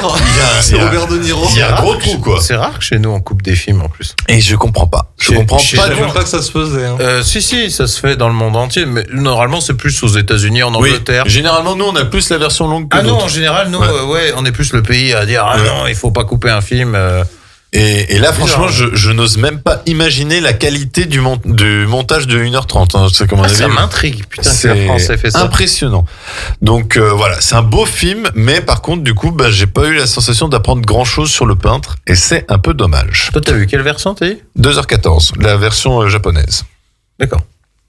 Misanthrope de Damian Zifron, je sais pas comment on le prononce, avec Shailene Woodley, Ben Mendelsohn et Ralph Ineson. C'est un bon film qui démarre avec une introduction efficace, provoquant une sensation de chaos immersif. Vraiment, le début est extraordinaire. Le film ensuite connaît quelques lenteurs, heureusement rattrapé par une conclusion assez âpre et intelligente, ce qui donne une vraie personnalité à ce polar notable et qui apparemment marque déjà un peu le public. Hein. Les gens le retiennent déjà, mais même beaucoup de gens. Il a un très bon bouche à oreille. Voilà, les gens, il y en a pas mal qui disent même c'est le film de l'année. Faut pas pousser mémé dans les orties, mais c'est vrai que ça faisait un bon moment qu'on n'avait pas eu un bon polar au Cinoche, et non pas sur une plateforme de streaming. Le FBI n'a pas voulu de vous. L'évaluation psychologique vous a fait échouer. Agressive, addictive et antisociale. C'est le profil des personnes qu'on emprisonne, pas qu'on engage. Je pense que vous avez de l'instinct. Transformez-le en carburant pour alimenter de nous. Alors ça, du coup, c'était tous les films qu'on vous conseillait. Maintenant, on va passer. Il reste 2 films. Le suivant, je suis mitigé, mais je ne descends pas le film totalement. C'est Peter Pan et Wendy, donc c'est le remake live action qui est sorti directement sur Disney+. C'est un film de David Lowery qui nous avait quand même fait The Green Knight et le remake de Peter Elliott le Dragon que je n'ai pas vu et à ce qui paraît est très très bon. Moi j'ai vu que l'original. Moi aussi j'ai vu que l'original, mais le remake serait très bon avec Robert Redford et Bryce Dallas Howard. Peter Pan et Wendy, donc avec Jude Law en Capitaine Crochet, Bonne idée. Alexander Moloney et Heather Anderson. Et là vous dites mais Heather Anderson, mais qui c'est donc? Eh ben c'est ni plus ni moins que la fille de Mila Jovovich et Paul W.S. Oh putain, Anderson. maintenant que tu le dis, ouais. Ah oui, mais en tête plus- de sa mère. En plus, je t'avais dit la dernière fois, en voyant la bande-annonce, je dis, mais j'ai un rapport avec Mila Jovovich, et oui, mais. Qu'on a pu déjà voir dans Black Widow, vu qu'elle jouait la jeune Natasha. Ah bah, elle peut pas renier, putain. elle peut pas renier sa mère, ça c'est sûr. Hein. Non, mais pour l'instant, bizarrement, elle semble plus être cliente des grosses productions que sa mère. Finalement, sa mère n'a jamais joué dans un Disney. Elle vient déjà d'en faire 2 là. Elle a jamais. Ah ouais Elle a jamais joué dans un Disney? Non. Des grosses productions? Ah bon? C'est vrai qu'elle s'est un peu enfermée par contre dans les trucs Bah, de dans merde. les trucs de merde. oui. Franchement, il y a eu un film où où tu sais, tous ses copains d'agents secrets ou un truc comme ça, ils se font tous exploser dans un bar et elle doit retrouver qui c'est qui a fait ça. Putain, c'est quoi ce film? Avec Mila Jovovich, ouais. Ça vous dit rien? Non. Et Putain, il y a ses du- parents doivent lui dire fais pas Je comme vais papa. essayer de vous trouver le titre. Il- voir si vous... C'est pas Survivor Je crois que c'est ça. avec Pierce Brosnan. Oui. Ouais, c'est Non, mais un ne me navet. dis pas que c'est bien ça. Bah franchement, ça se regardait. Mais ses parents doivent lui dire fais pas comme papa et maman. Bosse pour les gros studios. Voilà. Alors, Peter Pan et Wendy, donc en compensant l'absence totale de charisme de ces jeunes comédiens et un héros qui peine à exister, en faisant une belle réalisation et l'apport d'épaisseur à son antagoniste, ce remake live action permet une lecture originale, sans être pleinement convaincant, mais au moins, ça a le mérite d'exister. Capitaine, c'est Peter Pan. Ne prononcez jamais son nom. Alors, moi, j'ai un truc à dire sur ce film. Oui. Je le trouve extrêmement grisâtre au niveau de la colorimétrie. C'est moche. Vraiment, moi, c'est un truc qui m'a déplu en le regardant. J'ai trouvé ça très... tu vois, ton couleur un peu grisâtre, jaunie. Enfin, c'est ça pendant les 3/4 du film. Moi, j'ai Et, bien aimé. ça m'a un peu déplu. Après, il y avait quand même une envie de rajouter des petits trucs ou de modifier un peu, tu vois. Ah, c'est pas du tout un copier-coller. Hein. Mais il y a un truc qui me manque quand même. Je sais pas. Et j'ai beaucoup aimé ce qui m'a fait tenir, c'est que j'ai beaucoup aimé le Capitaine Crochet, en fait. Ouais, bah Jude Law. À un tel point qu'en fait, j'avais plus envie de suivre le capitaine Crochet et j'avais limite envie qu'il tue Peter Pan à la fin. Par contre, le doubleur, c'est pas le même que d'habitude pour Jude Law. Là, la voix m'a choqué. Là, c'est peut-être la bande-annonce. C'est la bande-annonce. Sinon, en film, c'est bien le même. Donc voilà, je suis un peu mitigé sur Peter Pan et Wendy. Par contre, il y a un film que je vous déconseille fortement. L'Exorciste du Vatican de Julius Avery avec Russell Crowe et Franco Nero. Souvent ridicule et jamais effrayante, cette farce dans laquelle seul Russell Crowe semble s'amuser en voulant nous sauver de l'ennui, et ça c'est vrai, confirme la déception de son réalisateur Julius Avery, incapable de réitérer la bonne surprise de son film Overlord, qui était très bien, et il nous avait déjà pondu l'année dernière Samaritan avec Sylvester Stallone. Et ben là, encore une fois, faut arrêter. Julius Avery, faut arrêter déjà les films avec les grands acteurs, parce qu'à chaque fois c'est du gros cabotinage. Et l'Exorcisme du Vatican, je vous déconseille ça fortement. Que veux-tu? Réponds-moi. Toi, je suis ton pire cauchemar. Mon cauchemar, c'est que la France soit championne du monde. Arrête de te cacher derrière tes petites blagues. Qui va en parler? Léa, tiens, qu'on n'a pas trop entendu. Alors moi déjà, juste à cette phrase qu'on vient d'entendre sur le football, je savais que ça allait pas être grand chose de rare.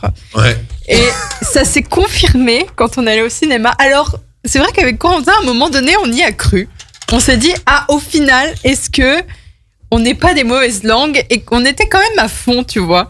Franchement, le début, il était bien, le côté enquête. En fait, à chaque fois que je le voyais sur son Vespa, je pleurais de rire intérieurement. Et puis, je pense que la scène finale nous a achevés avec... du père, du fils, enfin franchement, ça n'avait aucun sens. Enfin, c'était un gros bordel. Et oui, en fait, vraiment, tout à la fin, c'était vraiment les Avengers. Je pensais que c'était une nouvelle franchise de Marvel avec Nick Fury qui était devenu du coup évêque. Vraiment, j'en ai même fait une affiche parce que ça m'a vraiment subjugué. Non mais c'était exceptionnel. À la fin, le mec il est désolé, on va raconter la fin du film, on en a rien à foutre. Et quand même à la fin, t'as des mecs qui se réunissent en mode il faut qu'on appelle plus d'exorcistes pour aller réparer cela, en mode le truc de malade. Et c'était Captain Vatican en fait. Quoi voilà. Et tu te dis, non mais limite, il y a une scène post-générique à la fin, genre ils vont t'annoncer un exorciste de Paris. Alors c'est adapté d'une histoire vraie, enfin bon voilà. Hein. Oui, enfin vrai, moi j'ai jamais vu de flaque d'eau se transformer en flamme. En lave. En lave, pardon. Attention. Non, bah c'est comme Insidious, quoi. C'est aussi vrai que, voilà, ce qu'on peut croire, quoi. C'est qu'il y a une dame qui est sortie de la salle qui m'a dit, moi, ça me fait trop peur. Vous savez, ça existe, ces choses-là, hein. J'ai dit, bah, écoutez, vous savez, moi, ce que je viens de vous dire. Ouais, elle m'a dit, non, mais ça existe. Dans le dos. J'avais peur qu'elle me jette un sort, du coup, j'ai pensé. Faut pas faire chier les esprits. Moi, j'aimerais juste te voir posséder, ce serait marrant, quand même. Enfin bon, moi, je vais pas habiter dans une abbaye, où il y a des logos bizarres partout, hein. T'as quand même le gamin qui prend le sein de sa mère et fait, bonne laitière. Oui, mais il est sous la possession du démon, ça justifie. Le gamin joue très bien. Ouais, je trouve qu'il joue super bien. C'est celle qui y croit. Hein. Bien mieux que la gamine, hein, parce que la mère, attends, quand même. Mais et votre mari, il est où? Ah, il est mort. Mais ça va. Et tu fais, ok, ben oui, ça a l'air d'aller, en effet, oui, on n'a pas l'air de trop s'en inquiéter, quoi. Non, c'était catastrophique. Et Russell Crowe, du coup, qui m'a bien fait rire et qui, lui, a tout à fait compris que le film était pourri et s'éclate. Mais il s'éclate totalement à faire des coucou à chaque fois qu'il voit une bonne sœur. Enfin voilà, c'était en mode, il s'éclate en mode Arnold Schwarzenegger dans Batman et Robin. Ah, on est limite là-dedans. Ah, parce que Schwarzenegger, par exemple, c'est le moment quand tu me dis il s'éclate, pour moi, c'est dans ce film-là. Ah oui, non, mais c'est. Il sait dans quoi il est et qu'il fait. C'est l'iceberg. Ah oui, puis il fait vraiment. Il fait le Vatican jusqu'en Espagne en Vespa, hein. Oh merde! Oui, alors. Et ça choque personne, non? L'Espagne et le Vatican tourné en Irlande. Hein. Ouais. Surtout que c'est quand même pas un poids plume, je veux dire, Russell Crowe sur un. Vraiment juste tape pour voir je pensais que l'Espagne, ils avaient tourné en Espagne quand même. Non. Coucou. Non, il fait coucou. Tous en Irlande. Coucou. Et exactement comme ça. Coucou. Et puis il fait coucou. Voilà. Mais il s'en tape une de bonne sœur. Non, mais franchement, au début, par contre, moi, tu me retireras pas qu'au début, il y avait quelque chose d'intéressant. Je me suis dit, putain, c'est bien. Avec le cochon. Non, vraiment le tout après Non, mais le côté l'histoire en quand il arrive elle-même. dans la maison, qu'il enquête un peu sur le fait de pourquoi il est possédé, quel démon ça peut être. Ouais, le côté enquête, c'était pas mal. Ça passait bien et puis c'était bien. Après, c'était esthétiquement, c'était joli. Ouais, c'était pas moche. Mais c'est vrai que ouais, après à partir du moment où ça commence à partir en couille, et là tu fais non mais là. Non mais après c'est du film exorcisme mais bas de gamme quoi. Je veux dire, ce n'est même pas à la hauteur d'un ongle de l'exorciste quoi. Non mais après ça n'a pas la prétention de l'être non plus, je pense. Hein. Ah bah comme ils t'ont vendu le film, franchement ils t'ont pas vendu d'un air sérieux quand tu mets dans la bande annonce ce passage de la Coupe du Monde. C'est que tu le vends un peu. Mais non, mais c'est que degré, pour moi, quoi. si en 2023 tu veux refaire un film sur un exorcisme, montre-moi quelque chose qui n'a pas déjà été fait. Ouais. Moi, je vais gueuler hein, si à la fin de l'année, parce qu'il y en a déjà qui ont vu des images. Si l'exorciste New 2, il est pourri. Ah, il y a un exorciste qui sort. Il faut une trilogie. Mais par rapport au premier. Oui, comme Halloween. C'est la même réal. Ah. Bon alors le premier sera bien de et la les trilogie. 2 3 ça va chier. Le 2 ça va être la guerre, genre ils vont tous se bouffer le cul et compagnie hein, et puis le 3 ça va être n'importe quoi. Et le 3 en fait ça s'appellera l'exorcisme mais ça te parlera de l'épicier du coin avant de te ressortir de l'exorciste à la 10 dernières minutes. Moi j'ai bien aimé. Ils vont te dire que même l'épicier il peut être contaminé par l'exorciste voilà. Non parce que c'était quand même ça Halloween Ends hein. Genre on s'en foutait complètement de Michael Myers, c'est un mode vous savez lui aussi il peut être fou hein. Ah j'ai bien aimé moi. C'était culotté mais pour un final ça. J'avoue que à plusieurs moments dans Ends j'étais là en disant mais qu'est-ce que je regarde en fait. Ah moi j'ai bien aimé. Mais attends je vois l'exorciste du Vatican 2. Non. Ah bah dans la liste hallucinée je tape l'exorciste pour chercher celui-là. Ah yes on ira voir. Non. En tout cas si ce n'est pas annoncé. Faudrait déjà qu'il marche. Hein. Oui, bon. mais il a rapporté 60 millions. Mais bien sûr, ça sera vraiment une franchise. Non, ça a dû coûter 30 millions. Ouais. Ça sera vraiment une franchise. Oui, donc ça risque de marcher, quoi.